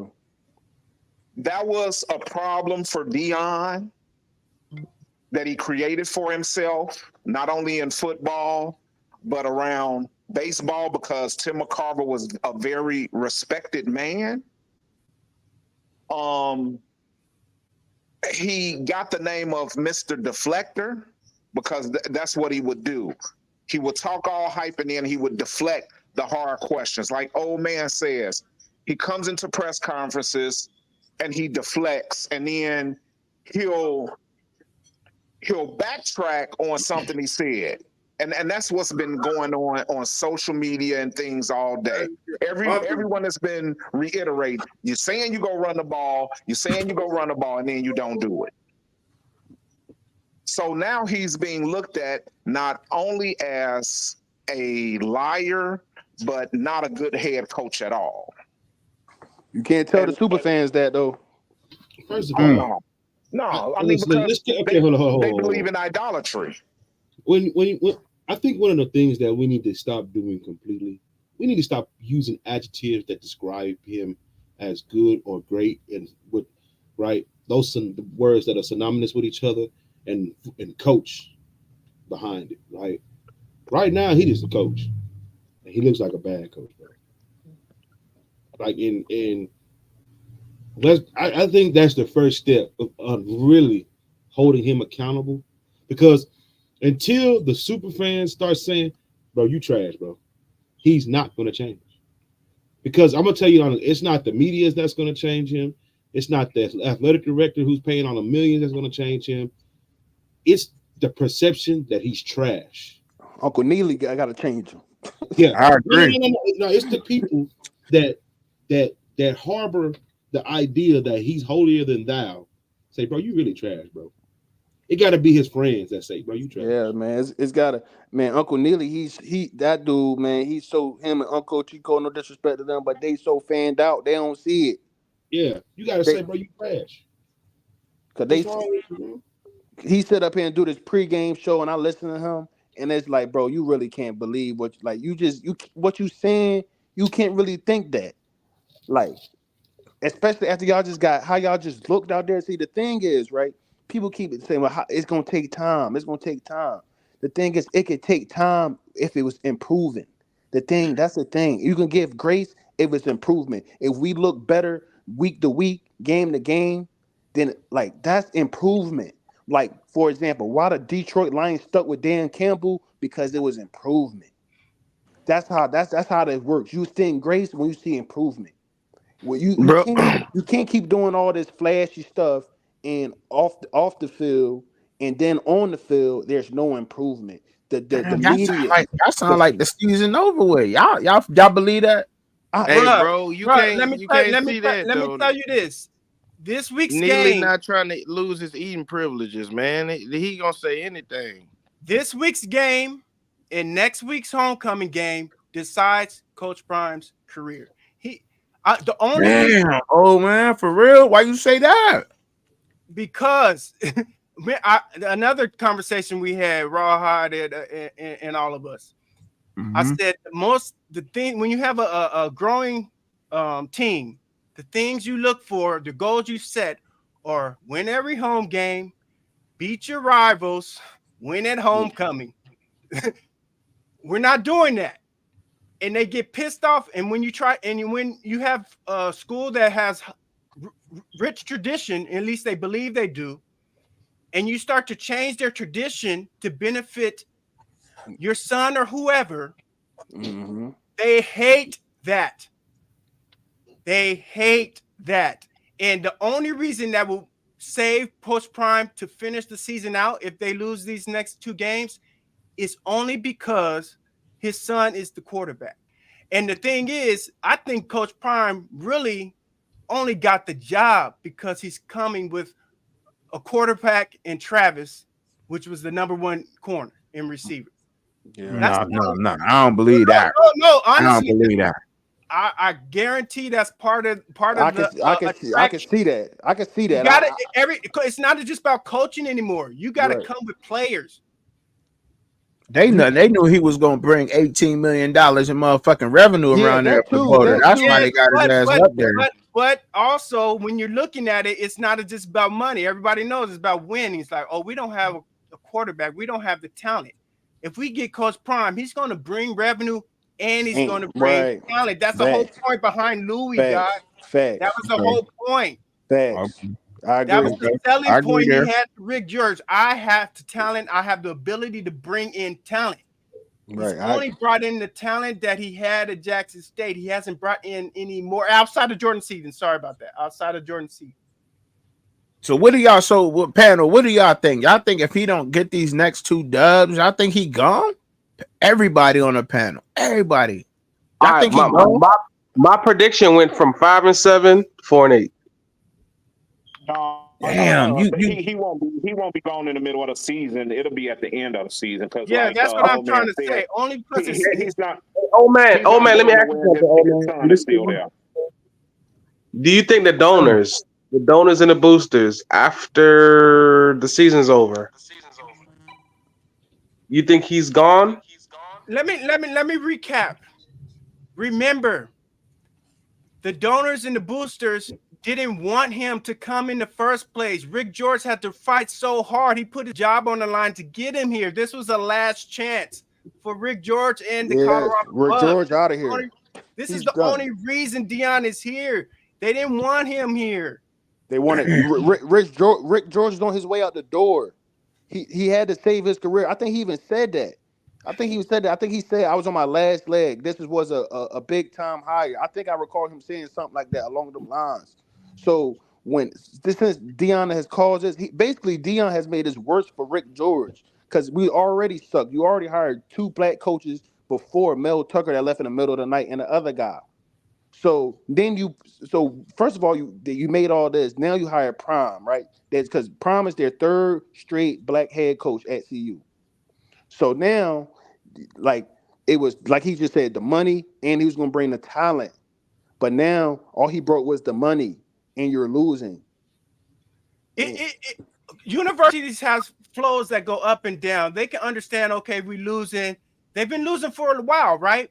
But they were never the laughing stock. When you got someone who's so arrogant and braggadocious about nothing, he hasn't proven anything, talking about he wants his face on in the mountain, and hasn't won a game, Right. that makes your university look like a clown show. Well, This is what's going I on, agree, y'all. old man. They was the laugh. They like They was the laughing stock, but they wasn't a laughing stock nationally. There's a difference. No, they were bad. No, they were really bad. But they wasn't getting plastered all TV bad. You know what I'm saying? Like they based it on some stuff like, yeah, we was losing, we was sucking, but at least we was doing it on the low where it wasn't being nationally televised. Let me tell you what. Football. Let me say this last thing. If what Deion in his recruiting style and what he's bringing, he has created the death penalty for Colorado without the NCAA being involved. This season is really only 2 games, though, y'all. Like it's only it's 2 games. It's not 2 games. This is not a new season. This is not being, this is a whole new year.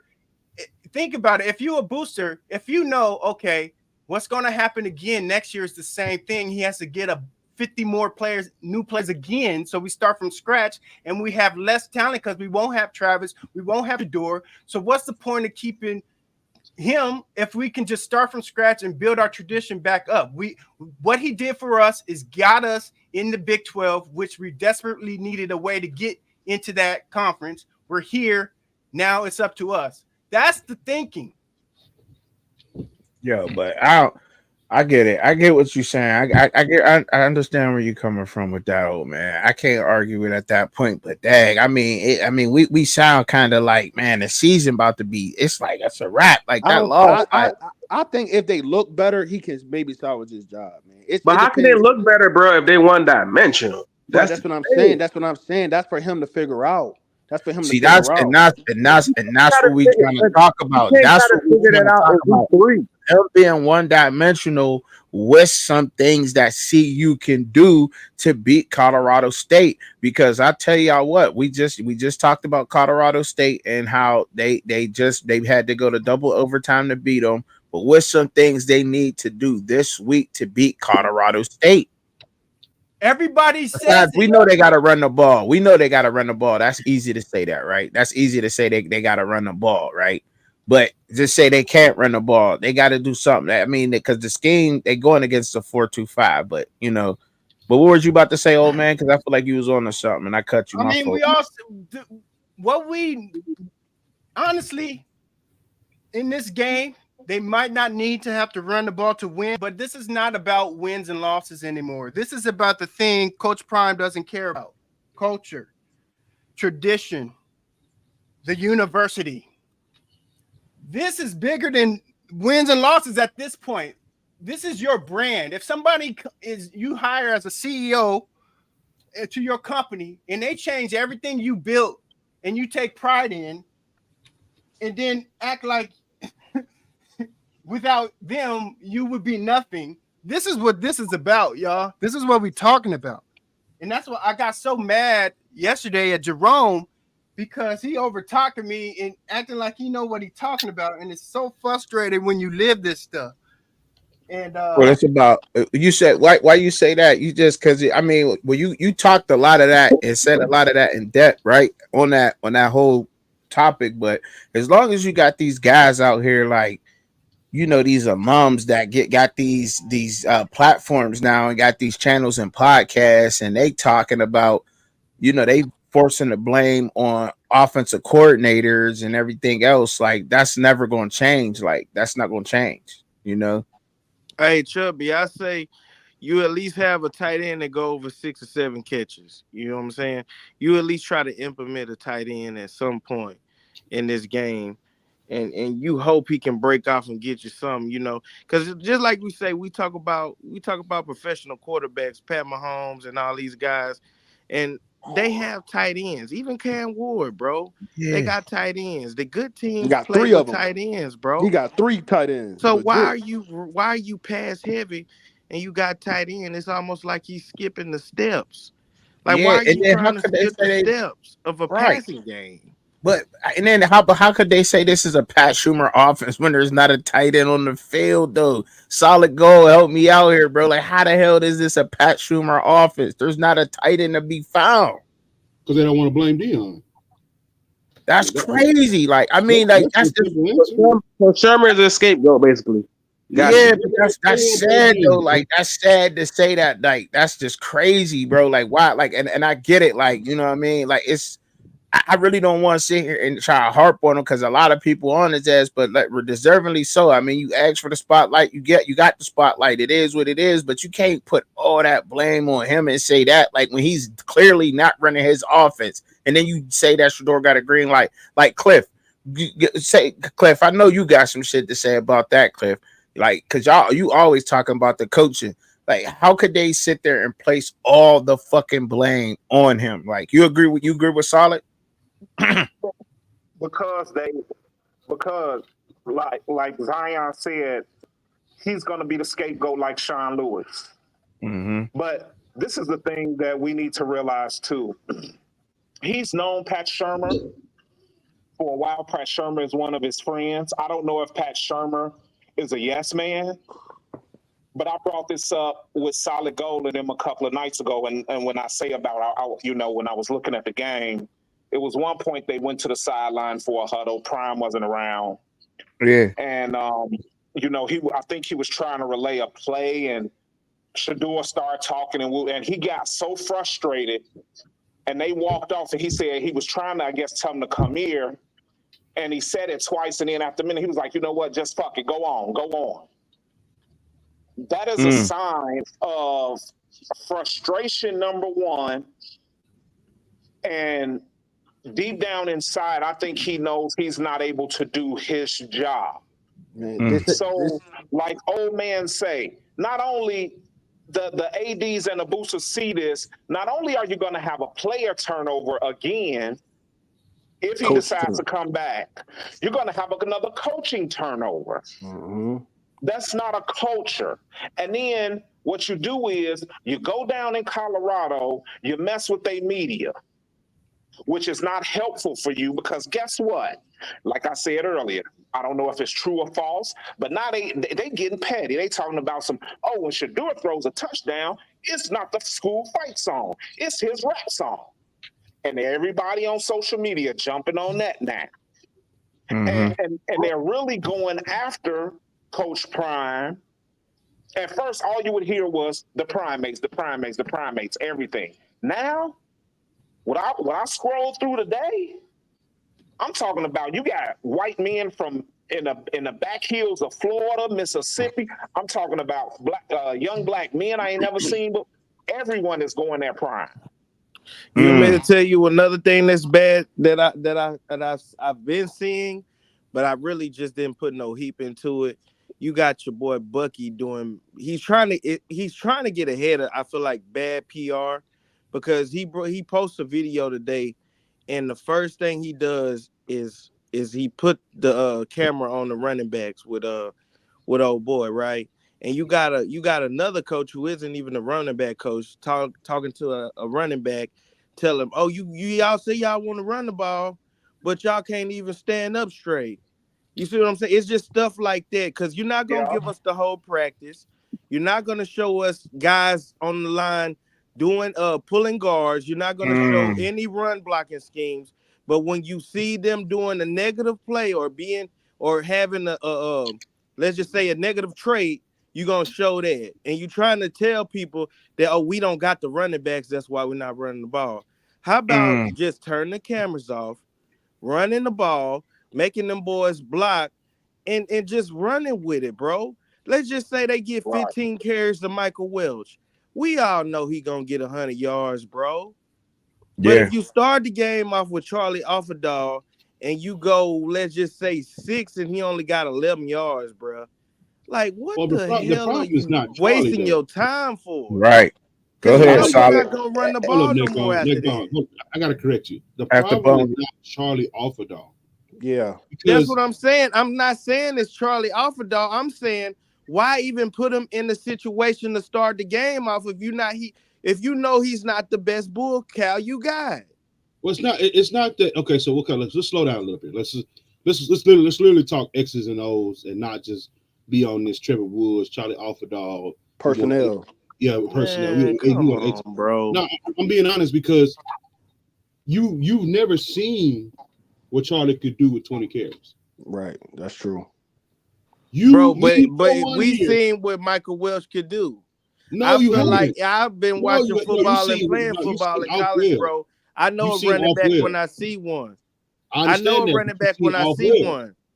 So if they're not even giving the kid a chance, and you didn't give this kid chances, and he can't even break no tackles when he get the ball, that should tell you, bro, go with somebody else. Go with the guy we've been seeing all summer. This side, no. But you can't see his abilities because they running the ball into the teeth of the defense. You can't even I agree with y'all saying that the running game ain't working and we not seeing his abilities. But if you just gonna say fuck it like you already done said, bro, just add a little bit of Austin into a few more bullets into your chamber, man. You know the dude can't do it. Well, put somebody in there that you know they can get 7 yards and run the ball right. Go ahead, Solid. Finish your point. Yeah, so 7 carries and run the ball right. What bonus do you get? Because let's just say they do start Michael Welch, right? They get him the same amount of carries, right? That you see them give Charlie Offerdall. What is he gonna do that Charlie Offerdall isn't doing? Maybe he breaks tackles and he gets more yards than Charlie does, bro. Come on. So maybe his body frame is different. Maybe he runs the ball better. I agree with you saying to the fact that Charlie Offerdall ain't getting enough carries to show what he got. But we didn't see the 7 carries. We didn't see it this last week and the week before. 7 carries, he can't do nothing with it. So if you're going to get somebody 7 carries, try the other guy and give him 7 carries. The 7 carries you gave him were okay. So before me slow down. I feel like you arguing with me, Solid, and I'm not trying to argue with you about. I feel like y'all both agreeing with you. I feel like y'all both on the same page, bro. But you just what I'm saying is it's easy to say let's replace Charlie. Yeah, that's the easiest thing in the world to do, especially when you already think he's not supposed to be playing. That's the easiest shit in the world is to say let's replace Charlie. What I'm trying to show you is true X's and O's, which is every time you gave Charlie the ball, the defense knew you were going to run the football, and they were and every time you ran the ball, you had to get the first down, and they knew you were going to run the football. Right. That's the problem. Then you don't give him a lead blocker. Your offensive line is not designed to push people forward. You don't do any of the things to make him successful as a running back. You don't put a tight end out there. You ain't putting the fullback out there. You ain't doing none of this under the sort. You ain't getting your guys downhill. You're not running no zone. You're not running none of the shit that takes to be a successful running back at any point in the league. And yet you want to say, let's throw Michael Welsh out there. He gonna get exposed the same damn way. And in 2 weeks, you're gonna be saying this nigga trash. They running the ball on obvious rundowns, and it's like that shit. Like, bro, come on. Yeah, it's easy to stop. It's easy to stop. But you ain't got because you don't have no. It's a cohesion. And solid. Another reason I say that before you go trucking, he might end up busting one of them too though, and then they have no choice but to give him the ball because you got. I get what you're saying. I get what you're saying, Neck Bone. I definitely hear what you're saying. I hear what you're saying, Neck Bone. Like we can't just keep on throwing the shit out there, bro. Like the Charlie shit over with, bro. But we can't hope that what Michael Welch get in there and break a run. You know what I mean? That's what you do. When you hoping when there's a lot of problems with there's no, like he said, there's no zone blocking scheme. There's no scheme at all to run the ball. There's no tight end. There's no pulling. You ain't seeing nobody pull. They can't double team right, but that come with that brand new ass offensive line. Like they don't have no, you know what I mean? They don't have the what the word I'm looking for here, y'all. They don't have no continuity. Yeah, they ain't got no continuity together. You know what I'm saying? They don't know what each other's gonna do. You know what I'm saying? When the defense line up. And the way that 3-3-5 was confusing them because they was always sending 4. It was sometimes it was coming with 4, but they ain't know where that 4 was coming from. And this is why you're seeing the sacks. And sometimes they getting out overpowered and getting pushed back into Shador's lap. But like I was saying earlier, you seeing them run twisted stunts. That's why they're confusing them boys up front. So they don't know, like, oh shit, you supposed to get him, or man, look, I know Khalil got him, I know Justin got him. That come with being together, but they don't have it. You know what I'm saying? It's hard to, and I think the other team knows that because you got to understand, we all play, or I hope most of us probably all play football. We all know that the offensive line is like a family within the family. You know what I'm saying? One thing about offensive linemen, they always hang together. They do everything together. Like if you mess with one offensive lineman, that's like messing with one of them. One thing about offensive linemen, they understand each other. They like brothers. It's like they know, like you just said, you just cannot just patch together, like just pick dudes and then form an offensive line. This comes with chemistry. It comes with continuity. Like you got to know, when I see this man in front of me, he might twist, he might stunt. You got to pick him up, and it's almost to the point of like speaking without speaking because they know this stuff. But it's like you just put another issue that arises, right? Okay, so because I'm like I said, I don't like the JV talk. I don't like the easiest way to explain something because what happens is people don't really understand it. They just know that's what we're talking about, right? So the one thing that Coach Prime has not done is he has not done the things to put his offensive line in the best position to be successful on the football field. Right? We can blame Charlie why the running game ain't cohesive enough and don't get no yards.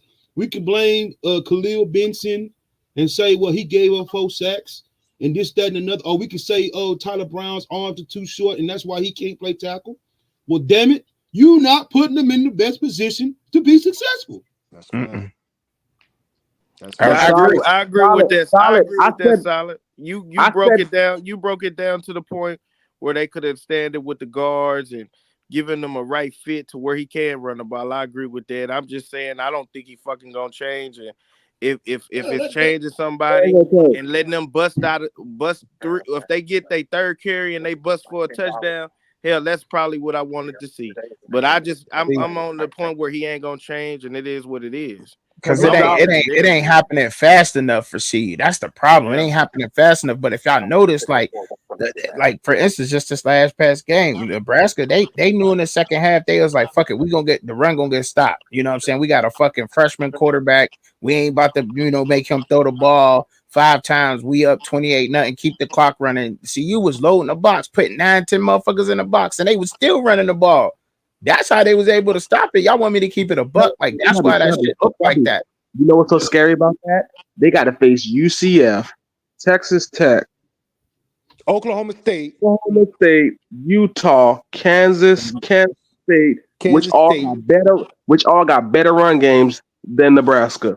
Good and you luck. got to face. Not only got to face Oklahoma State got the best running back or one of the best running backs in the nation, and Yeah, you they know gotta they go going. through a gauntlet.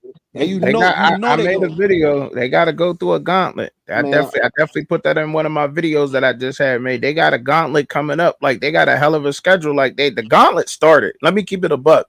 The gauntlet has already started. After that North Dakota, after that Nebraska loss, they already in the gauntlet. They got man, CSU. They got go up there. And then I don't. People keep just saying Baylor gonna be a right. walkthrough. I don't think so. I And don't then, think and either, then bro. why y'all keep sleeping on Cincinnati and Corey Kiner? That motherfucker ain't no bum. I forgot they played Cincinnati too. Corey Yeah, Kiner ain't no damn bum. Man, let's If be He's a honest. good running back. if anybody's listening and they actually can be ear to Coach Prime, if you want to change the trajectory of your team, you have to do two things well. If you're gonna lose in a way that people respect it. Don't you take your ass out there, go 5 wide again, right? At Colorado State, go about 3 touchdowns, and let's say you do still win, right? Like North Dakota State really was supposed to do to your ass, right? Let's say you still do win, right? By 11 points. Ain't nobody finna respect you. The narrative will be the same. If you want to Go ahead. if Go you ahead. want to change what people are saying, Coach Prime, listen, the first thing you do, you take away Shadur's green light.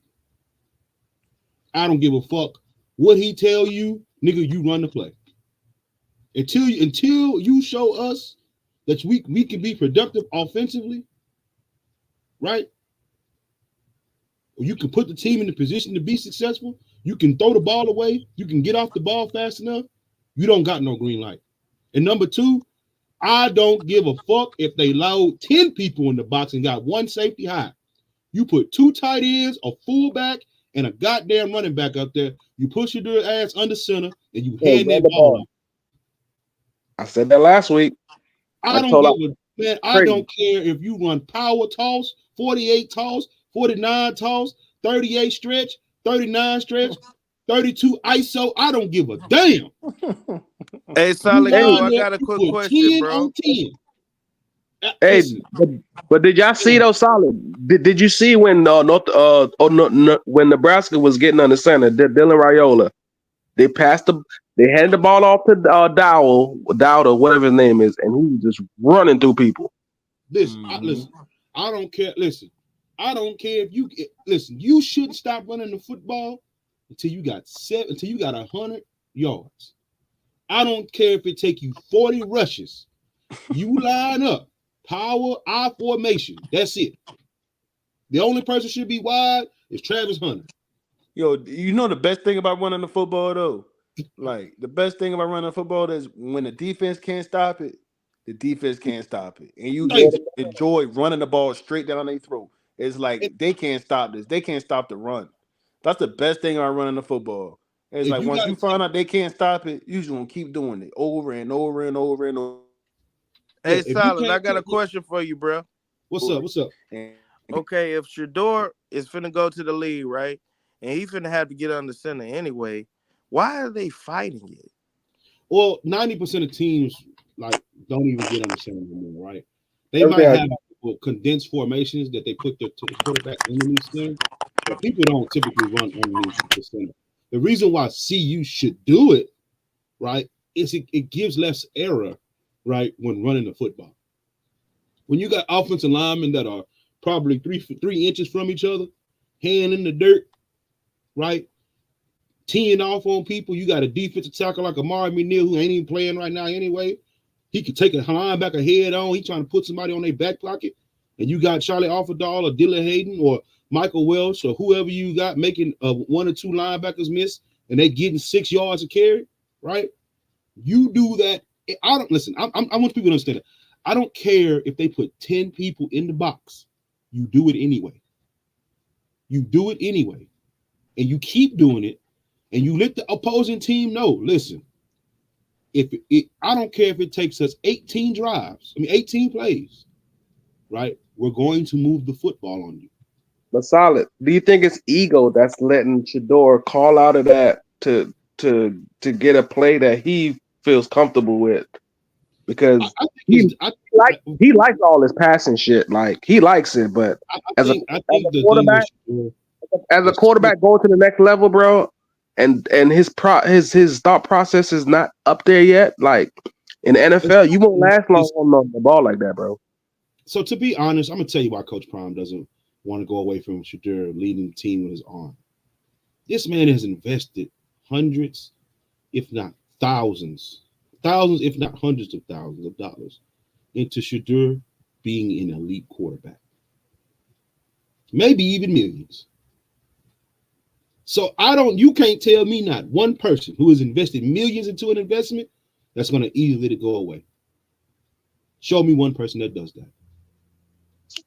This is my thing, though. He invested into the investment, right? But when you get to the league and there's no quarterbacks that actually had their daddy coach them in college, high school, and little league, what makes you think he gonna listen to a coach that comes in and say, "Hey, bro, break this down, play down"? They might. What people are forgetting, they might have to simplify the whole offense to make him understand it, like they did Cam Newton, because he probably just don't know.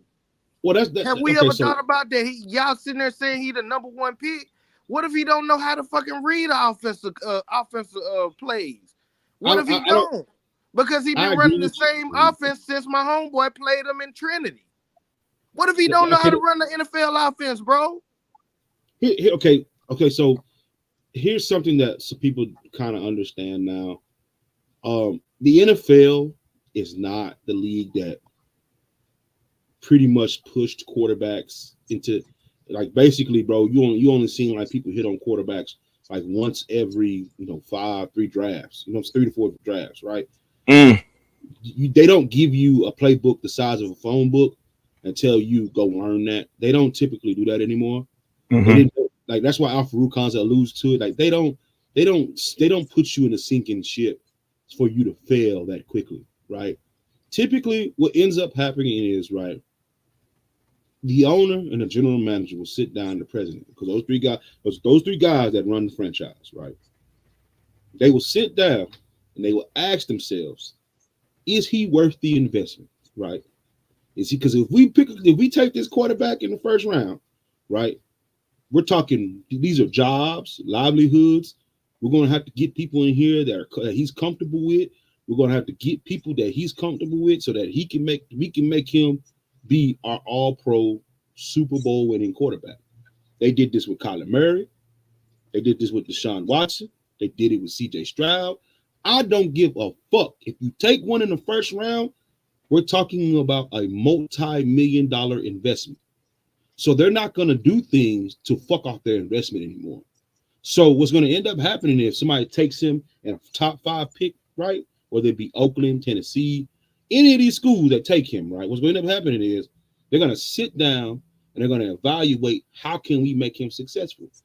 Do we bring somebody that he knows, like his quarterback coach? Do we hire him on the staff? Do we bring somebody that he was comfortable with, his wide receiver coach that kind of understands the route concepts, that way he can teach his receivers the routes that Shadur is comfortable with? All that is going to happen before they just push him out the league, right? They're doing that right now with Deshaun Watson. They're going to do everything possible to make him successful before they have to push him out the league. And they're going to have to get him, they're going to have to give him security too. Because imagine him running that 7-on-7 shit in the locker room with DeMarcus Lawrence. DeMarcus Lawrence gonna beat his ass. Ain't no way the Cowboys defensive line gonna let him run that bullshit him and his dad have been running since Little League. And they didn't went to the Little League games and seen and fuck their whole season off, bro. I don't care what you say, but they ain't going for that shit, bro. That shit only work in Colorado, bro. Jackson's got $60 million, bro. He ain't going. Stop playing, bro. Because quarterbacks in the first round, that's an investment, bro. We're talking. Yeah. So they're not gonna be like, learn this playbook. Oh, you can't read a playbook? Get out the league, nigga. They're not gonna do no shit like that. No, solid. Josh Rosen Remember? He's not even Josh gonna Rosen play. like that. They gave Josh Rosen went to look. If you look at first Josh round, Rosen got picked up, and the next year they signed Kyler Murray, bro. They got Kyler Murray, bro. oh, that's okay. Okay. Oh yeah. You You forget that. Well, I highly doubt they do that with Shadur Sanders. I highly doubt that. It's nah. possible. It ain't gonna But I happen because highly who his doubt it. daddy. It ain't gonna happen because who his dad is. They just for Yeah, who his no, dad it's is. not gonna happen that way. But you are Yeah. right, Zara. It did happen like that. So they in for it, man. I Yeah, feel bro. that. I feel what y'all saying, but this week, bro, It- it's crazy. it- I mean, this just the beginning of the week, so we definitely gonna keep. I like to do more than one, so this just the first one of the week, but I like to keep them going and everything for real. But I can't wait to do the pregame and all that. But But get them man, likes it's up, man. crazy. It's 70 people in here, only 7 likes. Y'all get them likes up, man. Hey, Man, Chubby, highlight TK's thing about Shiloh. What did he man, say? bro. He said, Y'all thought I was saying, I Zion, wonder didn't I say that how was Shiloh coming back in 2 or 3 weeks with a broken Ain't no arm. way you come back, bro. I looked it up. That shit says 2 to 3 months. Ain't no way you come back in 2 to 3 weeks. Hey, Zion, didn't I tell you that shit was gonna happen? Yeah, you did call it. Fuck it. He called it. What happened? What did he say? I said this. I said, if you think I'm lying, we can get every person on the Raw Hard Media chat. I said, listen, I know how Coach Prime thinks. The very first time, right, Shiloh gets exposed in any form of fashion, right, he's going to pull him, and so that he does not hurt his draft stock, he's not going to let him come back, right? That man not coming back for no reason. Because, like people say in these YouTube streets, the defense played better with him and not on the football field. Like but wasn't he in the yellow jersey before? Like, wasn't he already in a that broken shirt? forearm? Not coming back in 2 to 3 weeks, bro. A broken. Not coming back at all. And I'm gonna tell you who else gonna get done like this too. Best believe. See, Travis Hunter, he ain't part of the family business. He's a product of the family business, but he's not a part of the family business. Best believe. Because he already got his agent ready and everything like this. I'll guarantee you. He sustained some type of injury. He not coming back. Man, I on the Travis Hunter situation, man, listen. Depends on what happened this Saturday. We're gonna have to have a real conversation. Cause if I might listen. He really gonna have to pick one position because all this 140 snaps a game, this ain't about to work for the rest of the season. I know we know he can do it. I'm not saying he can't do it. We all know he can do it. But this is not. But Chubby. depending on how the season goes, this shit ain't worth it. It ain't Yo. worth it. Hey, Chubby. Because it's 17 weeks in the NFL season and players get out for the season. And they only play one side of the ball. Now you think you about to go on both sides of the ball, it's not worth it. I mean, it ain't worth it. Travis ain't gonna be able to cover Tyreek Hill and Justin Jefferson, then go out there and run routes. But it's not even about that. Even if he is at Not gonna happen, Colorado bro. right now this season, it ain't worth doing it. All right, you showed last season you can do it on both sides of the ball. The NFL know you can do it. They know you can do it. First of all, they know you can do it. So You at think this point, you think it's healthy to keep him making Travis Hunter play both sides of the ball? Hell no. All these snaps No. at this point. My thing is you showcase that you can do it last year on the big time level. Nah. There's no reason for you to prove yourself to the scouts that you can go both ways. They know you can do it. So at this point, you should just whatever side of the ball that you think you want to play or you feel as though that you need help on, just play that side of the ball and then still maybe sprinkle in on the other side of the ball every once in a while. But going full time both sides at this point, and starting. That shit ain't help. You shouldn't do that no more. Al-Farouk gave the cleanest, most effective understanding on why this shit don't make no sense. He said, laughing out loud, you have your days, nigga. This is what people don't understand about, because Al-Farouk, he played NFL football, right? So when people say, when he's talking about the NFL, best believe he kind of understands it at a level that none of us would understand it, right? And he asked this question: if I'm gonna pay you $50 million to play cornerback, right? Yeah. Why play offense? If I'm gonna pay you $100 million to play receiver, why play defense? Right. There's That's a no business. need to play two positions when I'm paying you $100 million to play one. But the Right. it's That solid. don't even make sense. Going up Hey, now, though. solid go. I see what you're saying, but a coach like Andy Reid, who utilized that boy Zay, man, you can't tell him that if he get a chance to bring Travis Hunter and play cornerback and get him on a couple trick plays, he gonna use him. But I agree, Yeah, but 140 snaps in the NFL on defense and offense, it ain't gonna work, Nah. bro. Okay, He so gotta pick. He it's gotta pick different. one. And we It's gotta different. understand that Travis Hunter, he probably is strong. He probably is strong, but his frame for 17 weeks against these type of men, this is a different Mm-mm. beast. I mean, he Yeah. probably strong for his size, but we got to be realistic. You think you like somebody said you about to cover Tyreek, and then on the other side of the ball, you think you about to guard AJ Brown or Justin bro, Jefferson? Patrick Like, come Surtain. on, man. What Patrick happened, bro? Sertan. No. Yeah. That And shit then ain't that. It ain't and even then on the other smart. side That of the ain't ball even at wide smart receiver, business to do you it gotta that way. you gotta see Sauce Gardner. You gotta see Pat, like somebody said, Pat Surtain or the top corners in the league. Like, come on, bro. Yeah. Come That on, ain't bro. smart. That ain't No, I'm smart. it I'm not doesn't make saying sense. It doesn't make sense from the sense of right. This is why I say this is why it doesn't make sense for him to focus on both sides of the football, right? Because you're just putting the difference between the NFL and college. The NFL, you are someone's investment. See, in college, you invest in yourself to get paid, right? No. When you get drafted, you are, especially a first round draft pick, you are a multi-million-dollar investment. When you get your second contract, if you're a top 5 player in your position, you've made a couple all pros, you are $100 million investment in somebody's business. If you get People a are second. not going to allow you to disturb their business. Right. You're just not going to. It doesn't make it. You can't even unless you say Travis Hunter plays in the red zone. He gives a couple plays in the red zone, but typically Yeah. he plays offense as a receiver. That's okay. But if you think, because most coaches in the NFL, like, I want you to understand, they're gonna throw somebody on him. They're gonna say lean on this nigga. When we run it, you drive him into the dirt or into the sidelines. You do things to take him completely out of the football game, right? If people are doing that on the college level, what do you think they're gonna do in the NFL level? Against grown ass men. I'm talking about these people have the highest educated nutritionists, dietarians, weight room gurus. These dudes got yoga instructors that literally, personal man, these trainers. people, personal Yeah. trainers. These people are investing literally a third of their income back into their body. You think they finna let you come out here and disturb the peace like that? Hell no. Hell Damn. no, man. But People gonna Prime hurt you, man. Prime think he could do it, but Prime think Oh, bro. That's why I say at some point the money gonna outweigh the love, right? Right. Because Prime, I got love for you. But Hey, man, and I feel like Prime just he played the chess game with Rick George, bro.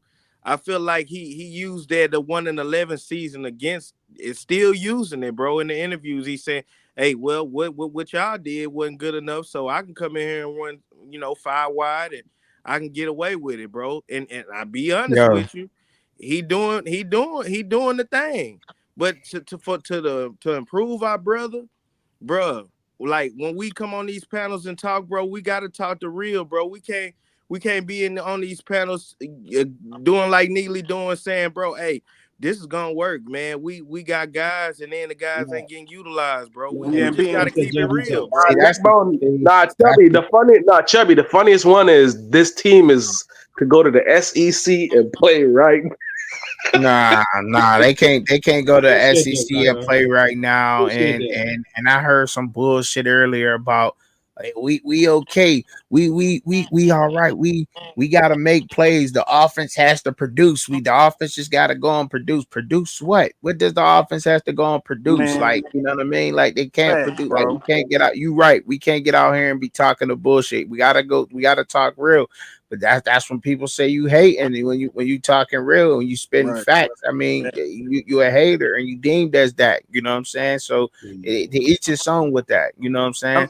So, I watched Uncle been the Neely. I biggest watched hater. Uncle Neely. He said something right. I mean, it is true. Two things can be true. After the Nebraska loss, he had his little post game show. He was like, "Well, we still got a couple things in play. We still got a chance for a bowl game to get Peggy to a bowl game and win the conference Not gonna championship." happen, JD. I Conference know, but I'm telling. championship ain't happening. I know, but I'm just telling you what he said, right? And my thing is this, man. You just gotta. I'm not. I understand he close to Coach Prime, and but the thing is, bro, at some point, if you're not willing to change and get a different result, you don't get the same things. It don't seem like y'all But willing see, to the change. thing is, though, the crazy thing is, if they're going to change, JD, what changes do they make? If they're going to change at this point, what changes do they make? Because if they're going to change right now, that means that somebody that he got there is going to have less playing time or some shit. If they change the offensive scheme, right? Am I right or wrong, y'all? No, you right, but I'm just saying, man. You either what I'm saying is I ain't saying change. You got to change something up. It ain't got to be the whole thing, but you got to add something. Like you it can't just keep looking how it's looking. That's all I'm saying because That's what I'm saying. But like I saying they got a gauntlet to go through, right? So I, if I was to pull up their schedule right now, y'all please show me 5 wins out of CU schedule that they could get right now me after they too. look at the way they looked after Nebraska, because we've been saying for the longest the Nebraska game was so important for CU to really see to show us what CU was going to look like in the Big 12, because Right. the Big 12 mimics a lot of what Nebraska does. And like y'all said, that a lot of these teams have better running backs than Nebraska, like and better offensive lines than Nebraska. Even Baylor has a guy on the offensive line that's like a 7th-year senior. These guys at Baylor been together for years with Dave Aranda. You know what I'm saying? So you could say Baylor's trash, they're whack or whatever, but that offensive line and that defensive line has been together and they're older. And we just seen what an older team can do when you Right. got a team full of seniors to a top 10 team. I'm You not just calling. seen that. I'm not calling Baylor trash. The teams they calling trash that the experts are projecting and see you to beat. After what I seen, it don't even matter. Like you just said, them teams are older, been together. They've been together a lot longer, and it's like, how can you call these guys trash or not good when you're literally by game you're putting let's just say inexperience out there, because as far as the O line and the team, they're inexperienced. Only a few of these guys, a handful of these guys, probably 15, 20 of them, if you want to say, are from last year's team. Everybody else is brand new. So every Yeah. opponent they facing for the rest of the season has been together 3 years plus at least. Yes. So they got a long season, man. A long season. I really hate to say it because I thought they was gonna get a bowl game, but it's like you just said, I can't really see honestly maybe 2 more wins, man. Maybe they can win Saturday, but after that, when it comes to conference play, it's gonna be tough, man. Man, I that's what I'm agree trying, with that one, Jay. bro. That's what I'm trying to say. I gotta take this damn ad off. Hold on, let me get this ad off the screen. So this is their schedule for this year, y'all. I mean, I just wanted to pull it up so we can see it while we talking through it. So we seen them lose to Nebraska. They got Colorado State. Colorado State, y'all. They. I don't know if y'all seen that Texas film or not, but they played Texas pretty fucking tough, man. They played Texas hella tough, bro. Like whether y'all want to say it was 50 something zip or not, but they showed some good shit against Texas, and they was able to break through that offensive line and sack Quinn Ewers. Like And that's and they played a better crazy. opponent to CU, whether it was 50-0. That's Texas is a crazy. better opponent. UCF, they got two 1,500 rushers, whatever you want to say. RJ Harvey went Yeah, 1,700 we total all-purpose running yards. And the goddamn Kansas State, yeah, I mean, say what you want, but Dylan Edwards is the fucking killer on that team. Can't nobody catch him on the defense. He showed that so many damn times. And then they got fucking Giddin. Arizona, I mean, they got a lost, man. schedule, That's bro. lost. And That's lost. Cincinnati, they got Corey Kiner. They may be able to beat him. That's up at Folsom Field. But Texas Tech, I mean, look, man, listen, bro. They get five wins out of this next schedule, y'all. Please show me 5 wins out of the remaining schedule. 5 wins out of the remainder schedule. And you Give me and on 5. top of that, we haven't even accounted for injuries for the people they lost. For the injuries that happened. We didn't even count on that. And that hurts. I know losing Chidozie hurts. That hurts. They lost Hayden for this week. That's what I'm saying. Everybody saying he should start, but he hurt. So now we go. Bro, I just want 5. Just show me 5 wins, y'all. Just 5. Can we? So they need 4, 5 more to get a bowl game, right? They need 5 more. So they beat Colorado State. I think they will. I think they'll beat Colorado State. I want them to. I'm gonna keep it a buck. I just want them to beat Colorado State. I don't know. Looking at it, like I said, looking at the film and what Colorado State is gonna do, it should be a good game up there, and they at their house. Baylor. So you could say that's 2 wins, and then Cincinnati, that's 3. So just get. I'm just saying, Colorado, Baylor, and Cincinnati. That's 3 more wins, if that. Like, right, if that.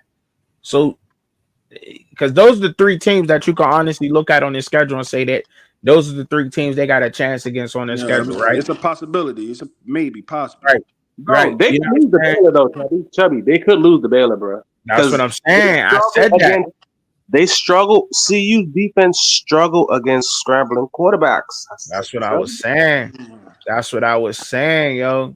That's what I'm saying, Zion. Like that's why it's gonna be a tough ass road. Like they got, like it's not gonna be easy, especially after what they saw, after what we saw against Nebraska. Like I mean, I get what people saying about the whatever everybody want to say, they shut Nebraska out in the second half. Like y'all, I'm gonna keep it a buck with y'all. They did not shut Nebraska out in the second half. That defense did not.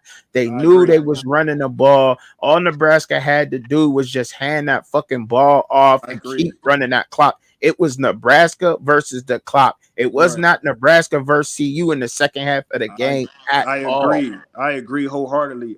People keep saying, "Oh, we played better defense in the second half." No, let me say this. I agree with everything you just said. That's why I feel as though there was so many penalties, because they were just so ready to get out of there. We just like, damn, we just command penalties at this point. It wasn't because CU was stopping them. It's they was trying to protect the lead, get out of there, and then while you protecting the lead, you committing penalties, because they had a touchdown that got called back. And I was rooting for CU to win, even though I betted against them. But the thing is, like, a part of me wish Nebraska would have ran up the score, so then this whole narrative can shut up. But we just gotta keep it a buck. We just gotta keep it a buck with people. Like when we on this panel, like how you say, like when we get on these panels, like you said, Neckbone, we just gotta get out here and keep it a buck. Like you did not shut Nebraska down the second half. Nebraska let off the gas pedal. That was it, bro. They just said fuck it. And if we keep it in the bean, if we keep it all the way real, then they really didn't even.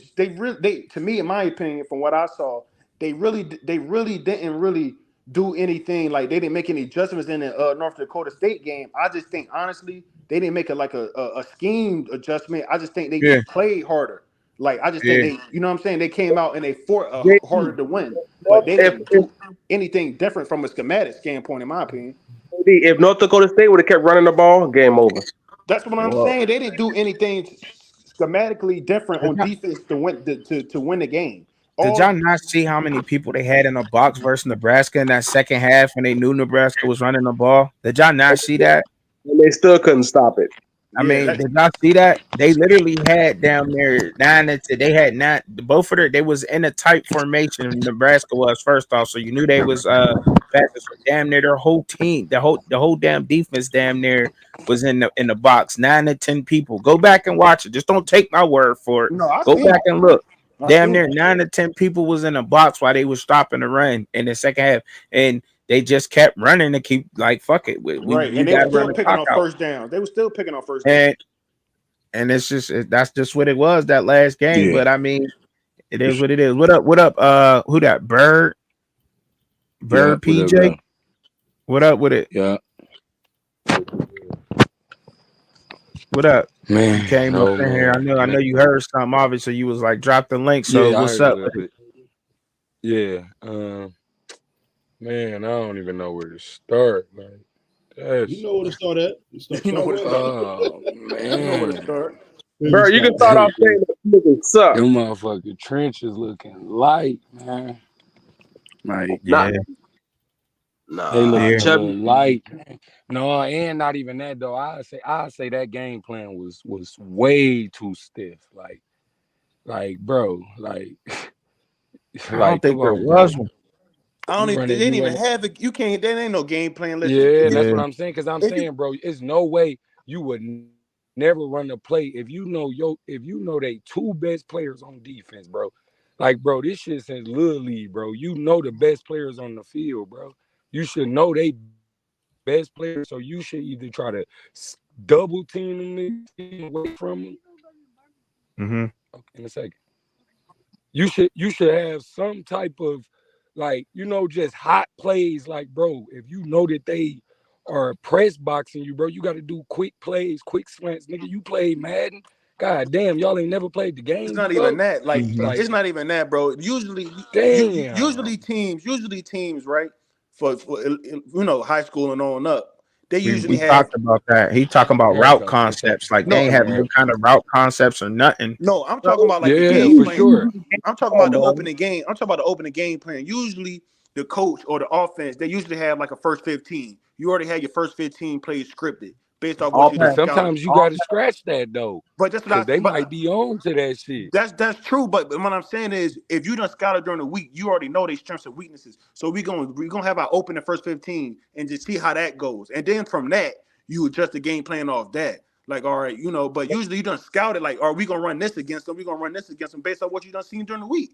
That's where Mm-hmm. film. and Yeah, also too, if you look at some of them plays, bro, some of them linemen, bro, they didn't, bro. I ain't saying they don't know the play, but sometimes, bro, they was like standing next to each other, blocking the same Yeah. dude, somebody running free. That means that like y'all not like listening to the communication, cues or bro. something ain't clicking with that play shit, bro. Y'all You know can't what it know the was? play, bro. I hear Hey, you, Bird. bro. You know what it was though? That's because they just got together though, Bird. And they got together. And that's what I've been trying to say. Like, that's that newness with the offensive line. They don't know what But each other gonna do when them twisting them stunts but come. Like, you know what I'm saying? Hey, That shit hey, but help. some of When the that, hey, but big think about truck, this though, trucking and bro. Some bird. of that, Peep this bird and truck. I seen the coach when the boy was in the coaches conference, Mike Rule. It's mm-hmm. simple as this, right? You got a coach like Matt Rule. He been around, and I had a brother that got a chance to get recruited by him. But he and his practices, bro. You know how they have the practice field. They have two or three more of the practice field. You got Yeah, guys doing ones, and you got guys who don't play. They on the other practice field doing it. So it's just like those guys when they came to play, they came to play. They was yeah, Mhm. prideful. They understood what the task and was. And and you got and players on hold on, Bert. You got go ahead. players on CU when there's one's going on, you got the sideline crowded with players who ain't getting in the game, who just hoping somebody don't do right and they get in. See, a lot of them cats that they didn't got out of that transfer portal who these guys been preaching on, mm-hmm. they ain't even got their ears wet yet, bro. So when they Mm-hmm. hop in this game, like my boy Barnes, he a hell of a defensive lineman. I know he a hell of a defensive lineman. But every time if you make one mistake, they pull you out. Hell yeah, when it comes to you getting on that sideline, you gonna lay down. Because you know your season might be over because you might not play again. Them Mm-hmm. dudes are ready to play. They play in practice. They getting scouted, bro. Yeah, And you got this dude like Prime. He just like, bro, if you don't show it to me how I want it, and he not doing it right, he just like, bro, yeah, I ain't got time for you because I'm on a short lease anyway. Mm-hmm. So it's just like, bro, it's the love. He talk about the kids not having the love, but he don't got the love and actually learning how to be a good coach. He just saying, okay, I'm going off of my past experience. Y'all went 111, So y'all gonna do it the way I say, or get out of here. Yeah. And he got a couple OGs in there that's been Hall of Famers that's on the same thing. You can't break that. Them kids in a bad situation, bro.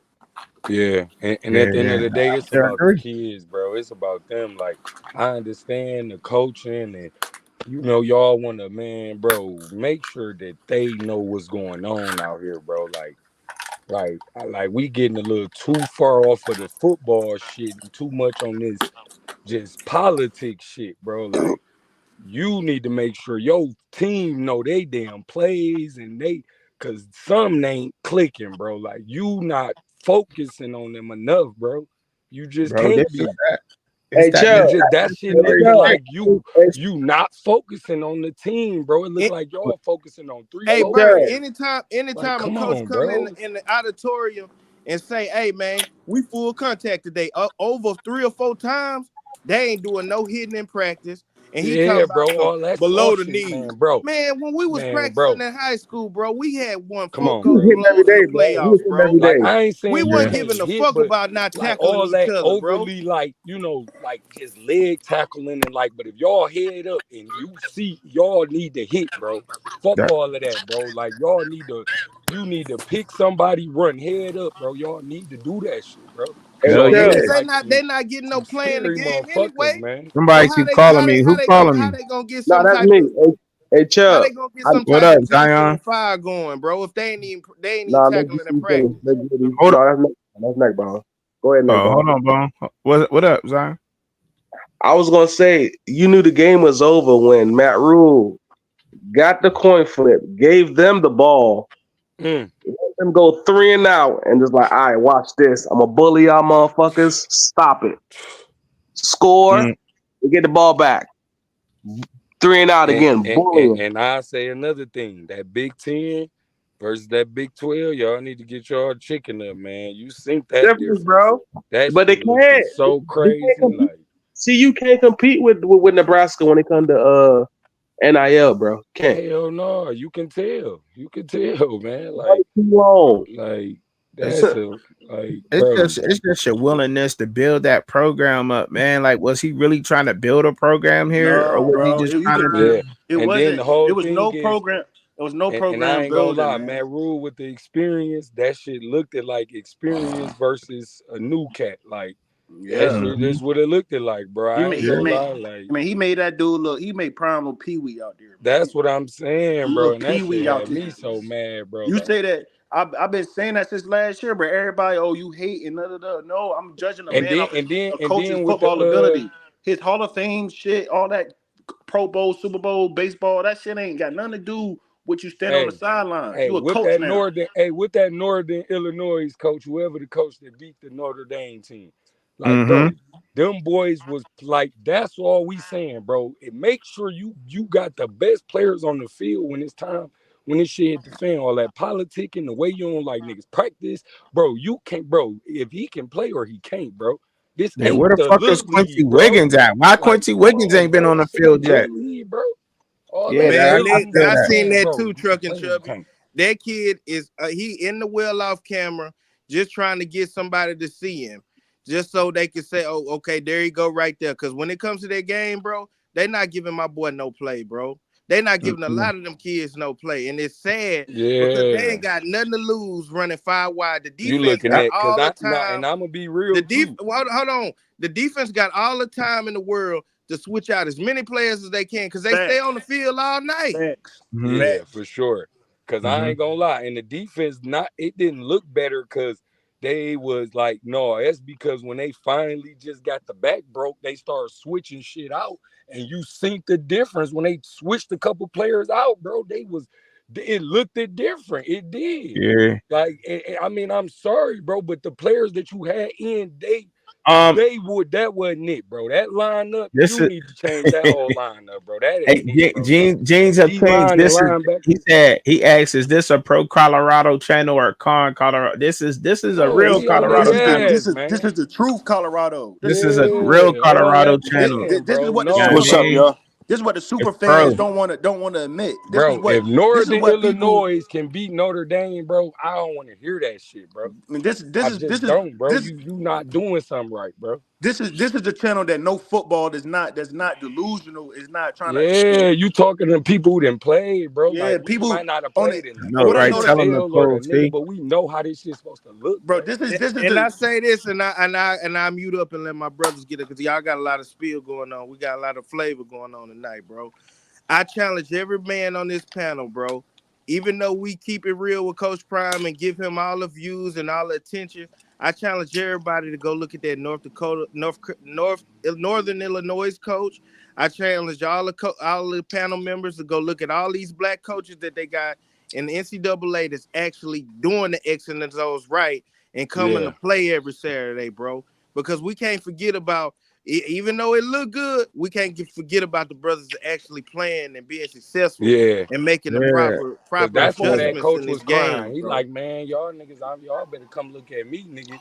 I'm putting the right people out here, bro. I'm recruiting the right people, calling the right plays, nigga. We held these niggas to 14 points, bro. They was the 28-point fucking so underdog, bro. Like, come on, bro. You not doing something right, coach. I'm so sorry, bro. y'all know. Shout out to Alpha Roo, that freshman running back up at CSU, Colorado State. Y'all, he said he put he the nice. Yeah, he nice. You talking about 26 number carries, 9? 130 yards against Texas. And that's Yeah, out he of was the running air it. He raid was running it. scheme. That's what I was Freshman. saying. Freshman. That's what I'm saying, bro. Put the damn freshman in, bro. These old vets looking sorry, bro. Put the freshman in. Let him get a run, bro. It's What's up, man. bro? Listen, one look, thing man. I don't Colorado look. better not. One They thing have to fix the scheme, what man. they They have to have a running scheme, bro, in order to have With a a 150 running pound running back game. that man. ain't Listen, got man. no breakaway speed, bro. Like, what the fuck is we doing, Like bro? you could Like, have put but bro, cause let's just be real, bro. put a Like damn if wide your offensive receiver at line running could back. block, you could put Yeah. damn. And I ain't trying to diss on running backs, but if your offensive line could block, you could put anybody behind the fucking running back and run the Right. ball. So if you don't got a You know good what I'm line, you saying? got to have a elusive running back that's Yeah, quick on his a feet, nice good big vision. bruiser, and y'all think the big bruising running back for who you think, Micah? That's who I you think want back there. Micah should be starting, man. I'm sorry, man. Put the damn boy in. Let's see what he got, man. I I'm think I think sorry, but I think I that think line either that one be of running. three of those guys, man, could go in there, but they got to I have think some he could kind break. of To me, scheme or something, man. I just feel like he could break maybe one or two of them arm tackles. That's all I need you to do.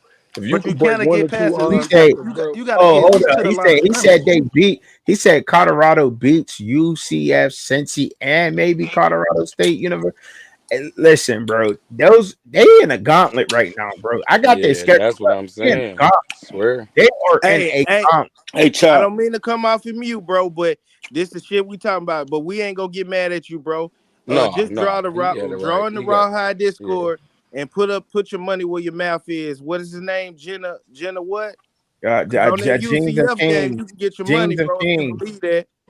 Like I like for real, bro. He said so. So when Prime leaves next year, are you guys still gonna be Colorado fans? I just like I'm a Dion fan, bro. Like Yeah, bro. You ever heard of LeBron James? I'm Shit. going with that shit. But shit, that nigga LA, Cleveland, we moving with him, I'm man. going with that shit. Man, he ain't Hey, gonna Yeah, but be whoever asked that question ain't gonna be watching Colorado neither once Dion leaves. So nah, they hell ain't. I'm no, just saying, nah, they ain't hell gonna be no. there. He said he they just ain't want gonna an be. honest answer though. But I'm just saying, like, it ain't even about that. It's just about the whole. It's about talking about it right now in the game and the gauntlet that they got to go through. That's what I'm really trying to get on for real. Yeah. For real. They Man, we got a gotta hell be of And real. I'm a starting gauntlet, to bro. feel like Hey, Like, Stephen A. Like he Man, just said, like what we Stephen A said, man. He just ain't got the horses that he need. He yeah, exactly. just ain't got it, But you bro. need but them but big I'm boys, man. sorry, the bro. thing is at this second season, bro.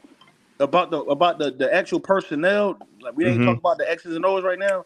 For him to have the lack of personnel at this point that's on him. That's on hey, and right, hey, That's can I yeah, say for something? sure. For that's Y'all on can hear sure. me? him. For sure. For So for him, sure. That's why Matt Rule said he got the scouting department and they really run that shit with the players, bro.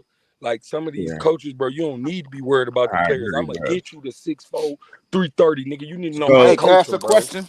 Yeah, Ain't who no came right up in fucking here? Who came scheme, up in bro. here? Jack Jenkins. Who that? Jack Jenkins that won a question or ran? Who was that? Ran. What's up, Ran? What's going on? How you how you how y'all doing, man? Are we good? We I just need good. to ask a simple question. Do y'all think that the personnel is there? Do you No, think it's not there? not in the trenches. It's not on It, the man, outside. The or they skill don't position got the right people out there. Either in the one of the trenches. two.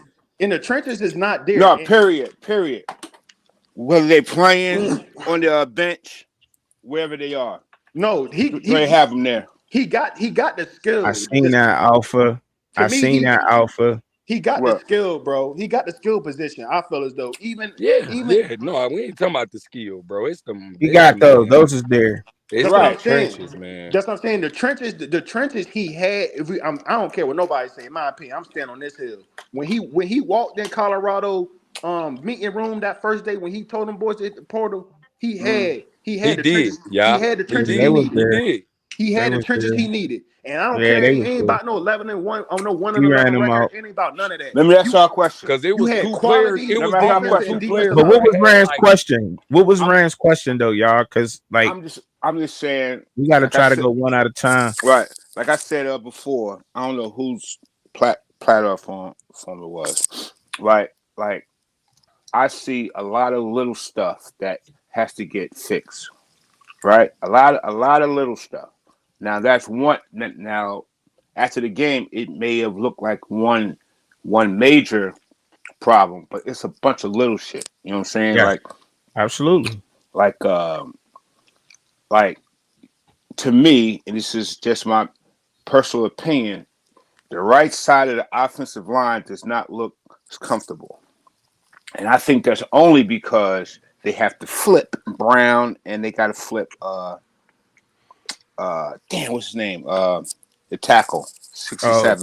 Tyler Brown They, and Khalil Benson. yeah, yeah. they gotta Okay. they gotta flip flip flip those guys, right? Mm-hmm. But why? Like, I mean, I get it. He gave up one sack last year, and that might be appealing to a lot of y'all out there, Khalil Benson. But like, I've done a little film breakdown on it. When y'all get time, you can go ahead and check out the video. Just scroll through my videos.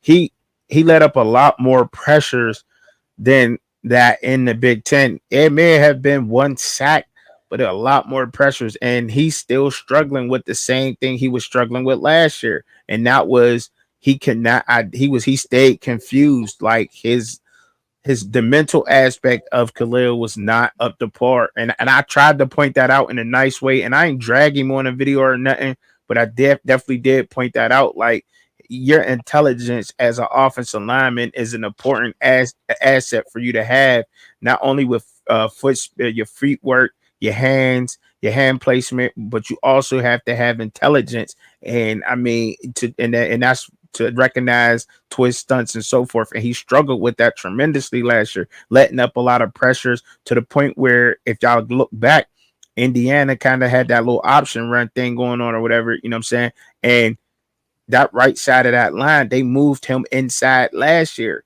to try to hide some of his flaws. They did that in Indiana. They put another guy on the outside of Khalil last year. This ain't nothing new to Khalil. It's just the same thing that Indiana had to do last year. And I don't think that a lot of people looked at that when they went in the transfer portal and they seen a big guy that had one sack on paper and they said, let's get him up here. I think they really wanted Bedford that ended up at Oregon because he was one of the better ones at Indiana, and so was Zach Carpenter that's now down out Miami playing center.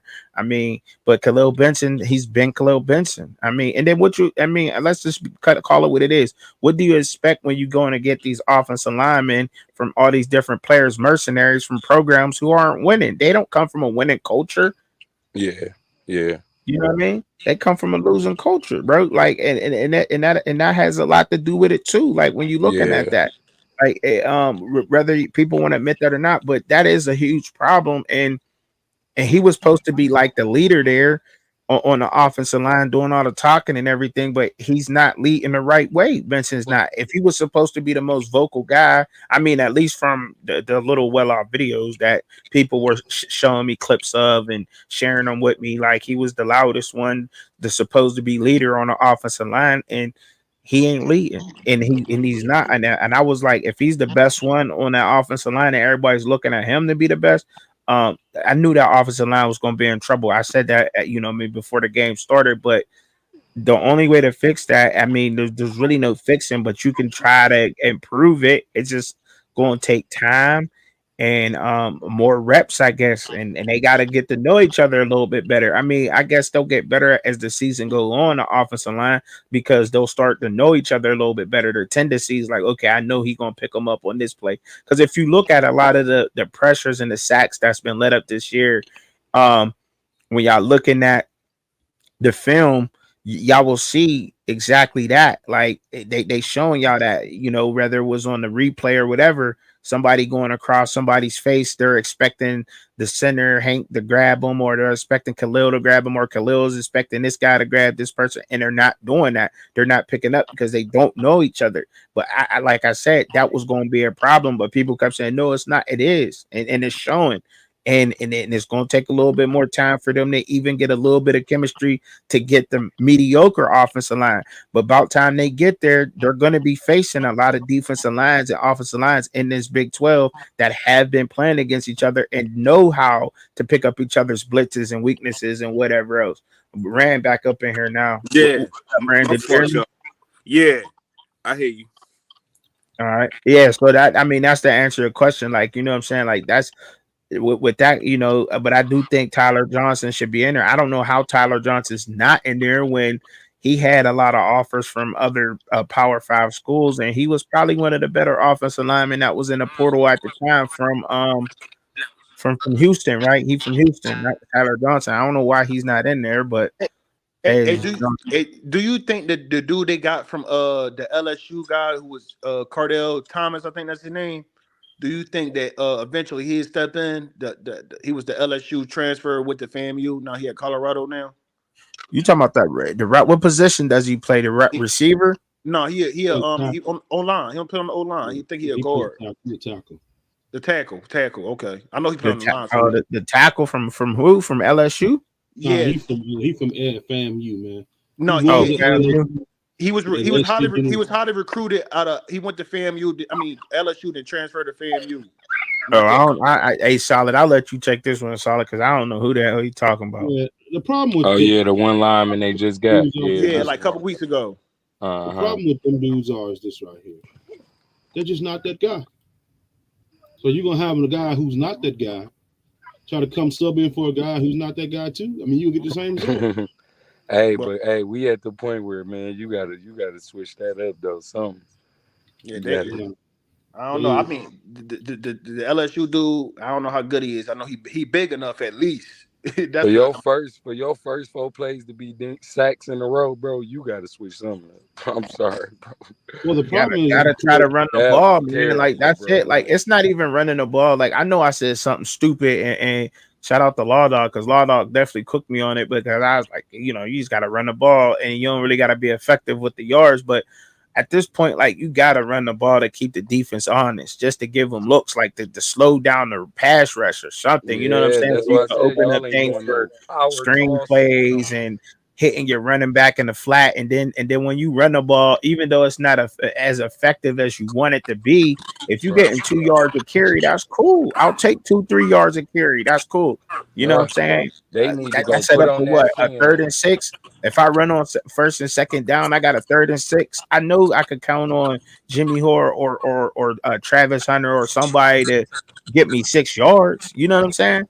Like, come on, like you know what I'm saying? Run the ball, and it's gonna open up other things like you can have your because obviously they don't use a tight end, so I can't say tight end, but they definitely, if they ain't gonna use a tight end, they definitely need to start using more eye candy because you got speed threats. Like, why you ain't using LaJohntay Wester and Jimmy Horn Jr. running them across the formation, you know what I'm saying, and giving them quick pitches and something like that. Hit them boys in the open field and give them a fucking chance or something. And You know what use I'm saying? your tight end, man. You know, Use yeah, but you definitely need a tight bro. end. It's a reason Hey, why can I bring something up? You know what I want to see? I think they can fire Pat Sherman right now. Don't blame Pat Shermer, bro. Dion brought him in. Hear me out. Bro, look, y'all can't do this Well, with the let me finish OC, what I got bro. to say. Let me finish You what I talking got about to say. Let him finish. Let him finish. Solid go. Let Solid go finish his point. Go ahead. The reason why I say I think you can go ahead and do that is for two reasons. What is it going to hurt? I mean, they try to. He's obviously he's not the guy who calls the plays, and if he is, they have a system in place that even if he was to say, you know what, I don't want to be a part of this clown show and quit today, right? They still gonna run the same plays? So why not bring a guy in who's innovative offensively, who you can work with the next 2 to 3 years, right? If you really want to be a coach, bring a young guy in who understands really what X's and O's are one time, and just go ahead and run the season with him. You know what? I hear your point, Solid. Hey, Truck, and I disagree with that. You know why? I do too, Neckbone, but I'm gonna say why. You could go to his NFL days when he had this offense. It was totally different. So if you bring in another guy in, you gonna bring a guy in that gonna tell you get off the bullshit. If anything, you ain't gonna bring no guy in that no offense because you had one. You bring a guy in that's gonna say, bro, I need somebody in here to sick of my bullshit. They're gonna tell me the truth. Yeah, that's what you bring in. I feel as though they you had know what?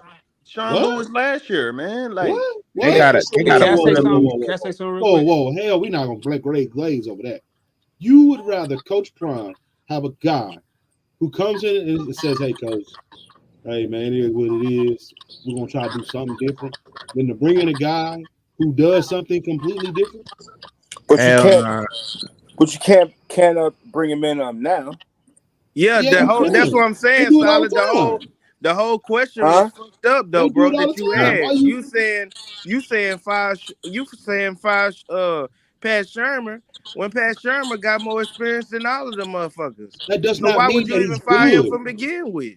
So what I'm saying is he's good. You gotta let Pat Shermer run his offense, bro. You gotta let Pat Shermer do what Pat Shermer do. Like they got to get a handle on Shadur, bro. They got to get a handle on Shadur, bro. They got to point blank.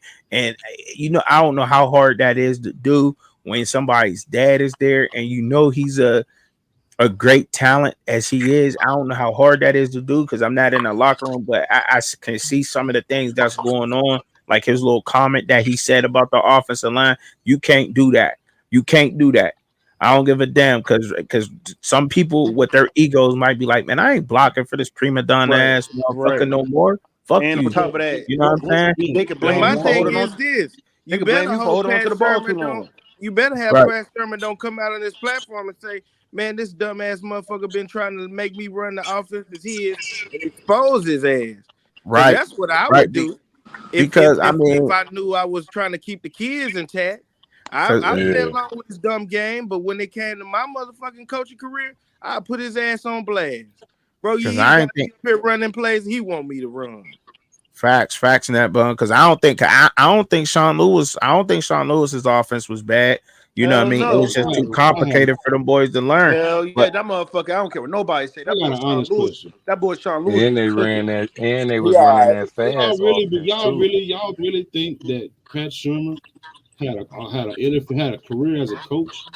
But he was terrible as a head coach, bro. Hey, no, but that's what I'm saying. No. I'm just saying. I was saying let him run his offense like solid. That's all I was saying. I ain't saying that. No, what I say about the Sean Lewis offense, he was at home for running his offense. Right. Well, I mean, but Solid, we're not gonna keep bringing that point up, bro. But the man did have 2 tight ends, and he ran the damn ball, bro. And they not even doing that, bro. Yeah. So you telling me why would we ask the man to run 2 tight ends and run the ball like he was doing? Yeah. I ain't don't seen get no it. We ain't gotta screens. keep I ain't on seen going none of back that to shit. that, bro. That man know more than Coach Prime with that offense. Stop that Y'all shit, silly, man. Solid. I mean, Coach I'm just Prime is the saying, like, top I Y'all don't, dog. really you believe know, that? Y'all really believe that nigga got some action? This well, if they nigga, gonna man. fire him, Oh man. if he I if just he think they got fired Schumer, I mean, punch in obviously the mouth something up there ain't right. I and they mean, you think got they all gonna these coaches move just all leaving. move these on. all these young men out here that these 27, if you look at the NFL, college, they're not hiring no 50, 60-year-old offensive coordinator. Who the fuck is doing that? But why did they hire him? Why they bring Yeah, him Because in? nobody wanted that Right. job. yeah, That's why. yeah, You got to start calling shit out for what it is. yeah. Nobody Why? wants that job. Why? It's See all what? shit. It's all Hey, shit, no shine. That's why. hey, go look Oh, across okay. the NFL, bro. Be real. Go look across the NFL. How Nobody, them nobody don't want OCs? that job. Something fucked up. That's what I'm saying. That's why I say This they nigga, got to get a this nigga handle on. Pat He Shermer got was to at get a home. handle on too. This If nigga they was in get a handle, they Colorado. got to. Man, nah, man. This nigga, y'all silly, man. Y'all silly, man. Y'all can't be doing What's up, Solid? What you mean? this. Man, Pat Shermer was at home riding snowmobiles for the last 10 years, But that's right? crazy as hell that he He went to go he hire was the nigga. with them last year. Before that, where was Pat Shermer? At Please, the somebody tell crib. me. Please. At the I At know crib. home. At the then Bro. crib. At the Yeah, he crib, got the running, crib then. rubbing Bengay on his old ass, sore as fuck, getting out But of hey, Man, bed. bro, man, doing slight let's jogs in say the this, morning bro. time, bro. If Stop you it. pimping Solid Gold, you gonna get somebody that's gonna listen to your bullshit, right? Bro, So that's okay. that goes to This show is why how much knowledge Coach Prime had when he went to go this is get why the motherfucker that was snowballing, this is why he's losing and he does not have a winning program. So Shit we like can agree. this. We well, agree and agree. What we going back Yeah, and y'all. forth We about, all no, wait a agree. man? We minute, all though. saying the Wait. same thing. I think Solid just ready for motherfuckers to start going crazy on the panel. Like, man, Prime on some bullshit. But I think that's why he gonna have to change some shit because everybody in the fucking nation finally is saying some shit now. Yeah, Motherfuckers is like really yeah, saying man. You some gotta. You shit know now. Like, yo, you know what the it's a issue is, problem up y'all? Mm. at Colorado, and if Yeah. he don't change some shit, like it's blatant now. It's everything is out there in the open now. He can't hide no more. He can Yeah, try to spew the bullshit to the casuals, but it is out there now. Everybody know. Shannon Sharp done said some shit. Everybody done seen that a million times. A million motherfuckers seen what Shannon Sharp had to say. So it's out there. Like Prime can't hide this shit no more. If they do not go out into this game and run the ball, it's gonna some shit gonna hit the fan. Like it ain't gonna be like, hey yo, Prime, you on some bullshit. He's starting to lose people, bro, and he don't want that. He care. I ain't gonna say he care more about that, but he starting to motherfuckers is starting to turn, and he losing people out there, bro. It's out there. He gotta change. He gotta try to run the ball. He gotta try to do it now. yeah. It's he Cause forced to. they Hey, looking like but last year, man, with that same just stale ass offense, that He five said y'all wide, no just been motion, delusional. no. He said what? Hold up. He said so. I don't know what he was saying. I don't know. Gene to Kings. I don't know what you was saying. But Zion about to come back up in here and say something. What's up, Zion? What you about to come and say? Because I know you got something to say. Nah, What's I up? dropped off accidentally. Are you about to hop off? No. Not yet. No, I was gonna double down on what you said. Like a lot of Prime fans, not CU fans, Mm-hmm. Prime fans are starting to see what we've been talking about the last couple of months. Mm-hmm. With this Yeah. being not being very good, no one want to come coach, play, just overall nothing to do with this team because it's not a program. It's not a real program. It's like a joke, basically. Mm-hmm. It's Yeah, like the sideshow that everyone is seeing, and we yeah. know it's That's what I do. so we just like, all right, we're gonna wait till it burn down. We're gonna wait till it collapse, which is gonna do. Like I hate to say it, like because I want the man to win, but he don't got the Yeah, horses. Man, yeah. So I real don't quick, know. Like, do y'all think that Shador would have still got and Travis would have still got drafted out of the HBCU? Hell no, yes, they Hell would. yeah, hell yeah, Yes, they would. hell they yeah, hell would have. no. hell Bro, yeah. He would First have got round, Look at drafted. Mitchell yes, from they first would. round, Toledo, bro. hell He would no. have got about that bitch, bro. Why not? First round, Why not? first round, no. Why He was not? They're better not about playing that bitch. nobody, bro. They not I'm playing just What nobody. saying with round? What all this, round did Mitch go to the okay. Eagles? So let's just say this, y'all. It'll be if Prime was still at JSU, he would be there right now for how many years, y'all? 4 years. 4 4, years. yeah. So you don't think in his fourth year that like as many people started watching HBCU football again in year 4 right now? You don't think they'd be having nationally televised games by now if Prime was still down at Jackson Of State? of Hell yeah. course. Of Of course. course. They So would have been playing in the FCS. Jackson so State would have went, and you how know. many people and how many young brothers and how many young players, because I don't even think it would have just been brothers, how many young players who Division 1 talent y'all think would have jumped in the transfer portal to go to HBCU schools to either get a chance to play against him or play for him? So HBCU I think would be bumping right now. I don't know, to be said, I'm just I speculating on it, They for but sure. I think year 4 right now, I think those divisions would have been stacked up with a lot of D1 talent with that But transfer portal. And I it's the think that they definitely people definitely be getting drafted. I think he had a huge impact on the HBCU football Yeah. coach. A I lot do. of Hey, them Trucker, guys you know you ain't that's on speculating, bro. Colorado. I'm just gonna say that. You said what? I No, said, I you was know, saying bro, you not speculating, bro. but what I'm saying though, Neckbone, would y'all think that Travis would win the first round from an HB? Remember, he didn't yes, play. man. He Travis was is a Hell freak. injured yeah, at bro. HBCU, bro. It wouldn't even He matter, was bro. hurt Where'd you go? coming From out of high It wouldn't school, even Toledo. man. matter if he was in the first round or not. Long as he would have got drafted, like He only his got brother, drafted, but he's not first round. it wouldn't matter, I bro. don't Why know, not? bro. Like the reason why I say that's tough to really evaluate Zion, and I don't know Hey, cause because Zion, what if he would have I have got to agree drafted with and that. went to the Chiefs? That's what I'm Who? saying. Like It wouldn't have mattered, bro. He would you're have right. went. He probably would have went to a team that really wanted him that could use him. If he Yeah, would have went to the second and third round. So I this think those first teams round would be shit don't stacked matter, right bro. now, bro. I think those teams would be stacked with talent right now. Honestly, year 4, I mean, he would have his team, obviously, that probably be dominant. But I think a lot of other people would have been like, "Oh shit, let me get a chance to play against him." Yeah, But the because only there's thing, tell me, the only thing with the HBCU is the money, bro.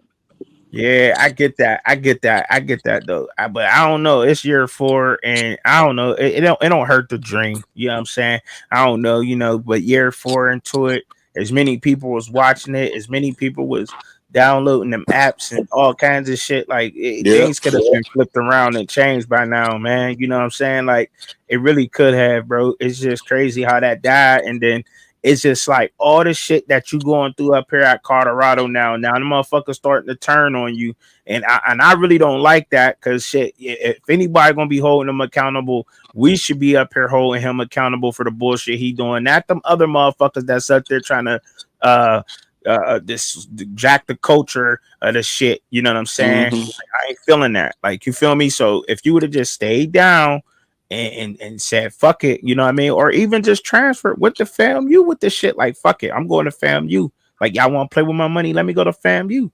Y'all built up Jackson State, man. Hell yeah, man. People, man, them schools would be jumping right now, bro.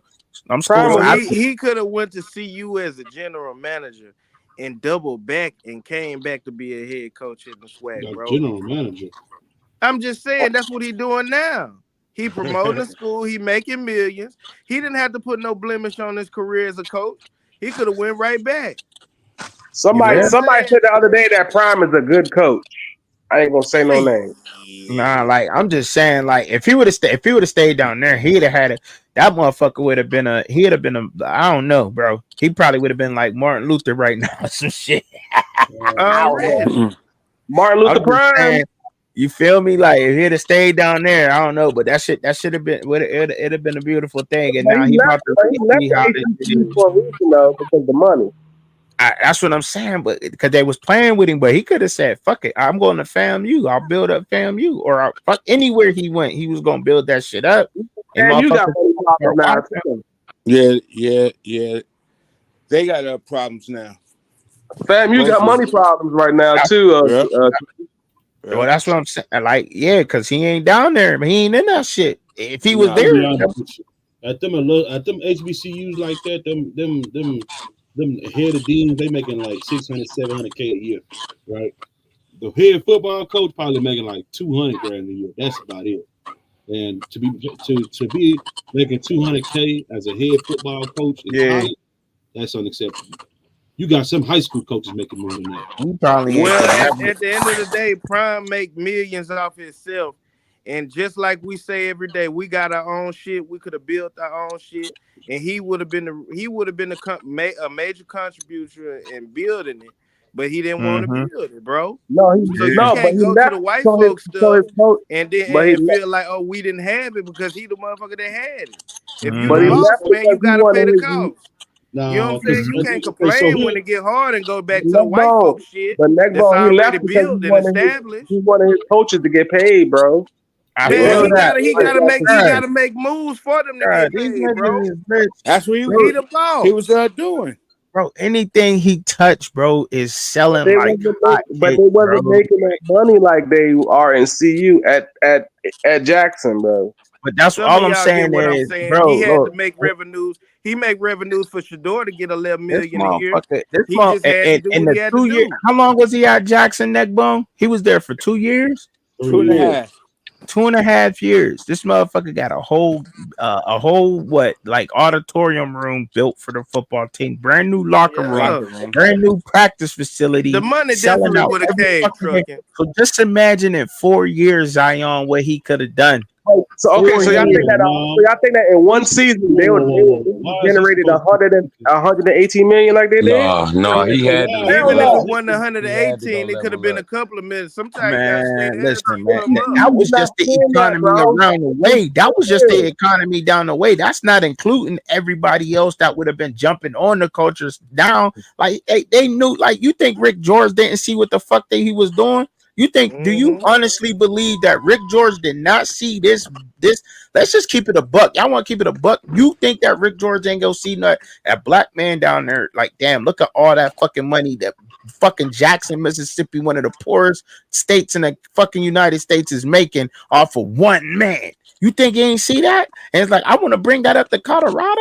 You think them white folks ain't see that shit? Are No, we really gonna sit here and act like they ain't see that? Dion on his bread. He He said, wouldn't. trucking, you wrong. Trucking, who wrong? Who wrong? I don't. Who wrong? Man, David, bro. I'm just saying, bro. He would have been making bread, bro. He would have been he would have been making bread, bro. Big money would have been down there, I think, and he'd have been He he wouldn't have was been making this self-sustaining money. He money not like even there. like yeah, the university's paying him. Yeah, he gets shoes by Nike, but that's the shit could have been that could have happened anyhow. You know what I'm saying? Like it's just I don't know. It's just sad to say, but we going off a little bit now. You know what I'm saying? Because now when we start talking about this, it's hard to start talking about this without Yeah. bringing up things that It's ain't. a it's Hey a Chuck, sticky can you talk about situation. the NFL now, bro? Can What up? you talk about some NFL? What up? I well actually for real I don't know like because I'm about what time what time I got Coach Hayes come on man the I don't what's it called he got the joint popping off tonight. I don't know. I think so, yeah. Do he? Man, come on, Zion. You know nobody won't talk about no damn You said NFL. what? You messing up the show, man. I'm tired He of said talking about this, We bro. in They the gonna be nitty gritty of losing, this bro. prime shit, and you come up here talking about some damn NFL, man. They gonna be losing. Neckbone, come on now, bro. who losing? They losing what? They gonna be losing. Who? After this week, bro, it's gonna be downhill. I don't know, man. You a Like hater, Zion. You a Call me hater. what you want. Call me what you want. I just know they got a tough ass road ahead of them, but we got all week. We got all week. This ain't the only one we gonna be jumping on and doing that. He said he didn't build the new locker rooms and football building. He did.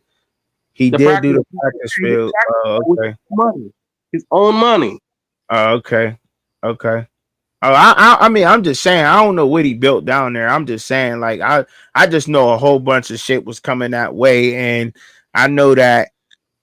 You know how I know it was impacting because my son, who is now, and I'm old, which I don't know how old I am, but my son, he is a sophomore in high school. He was talking about HBCU, so that's how I knew shit was popping off.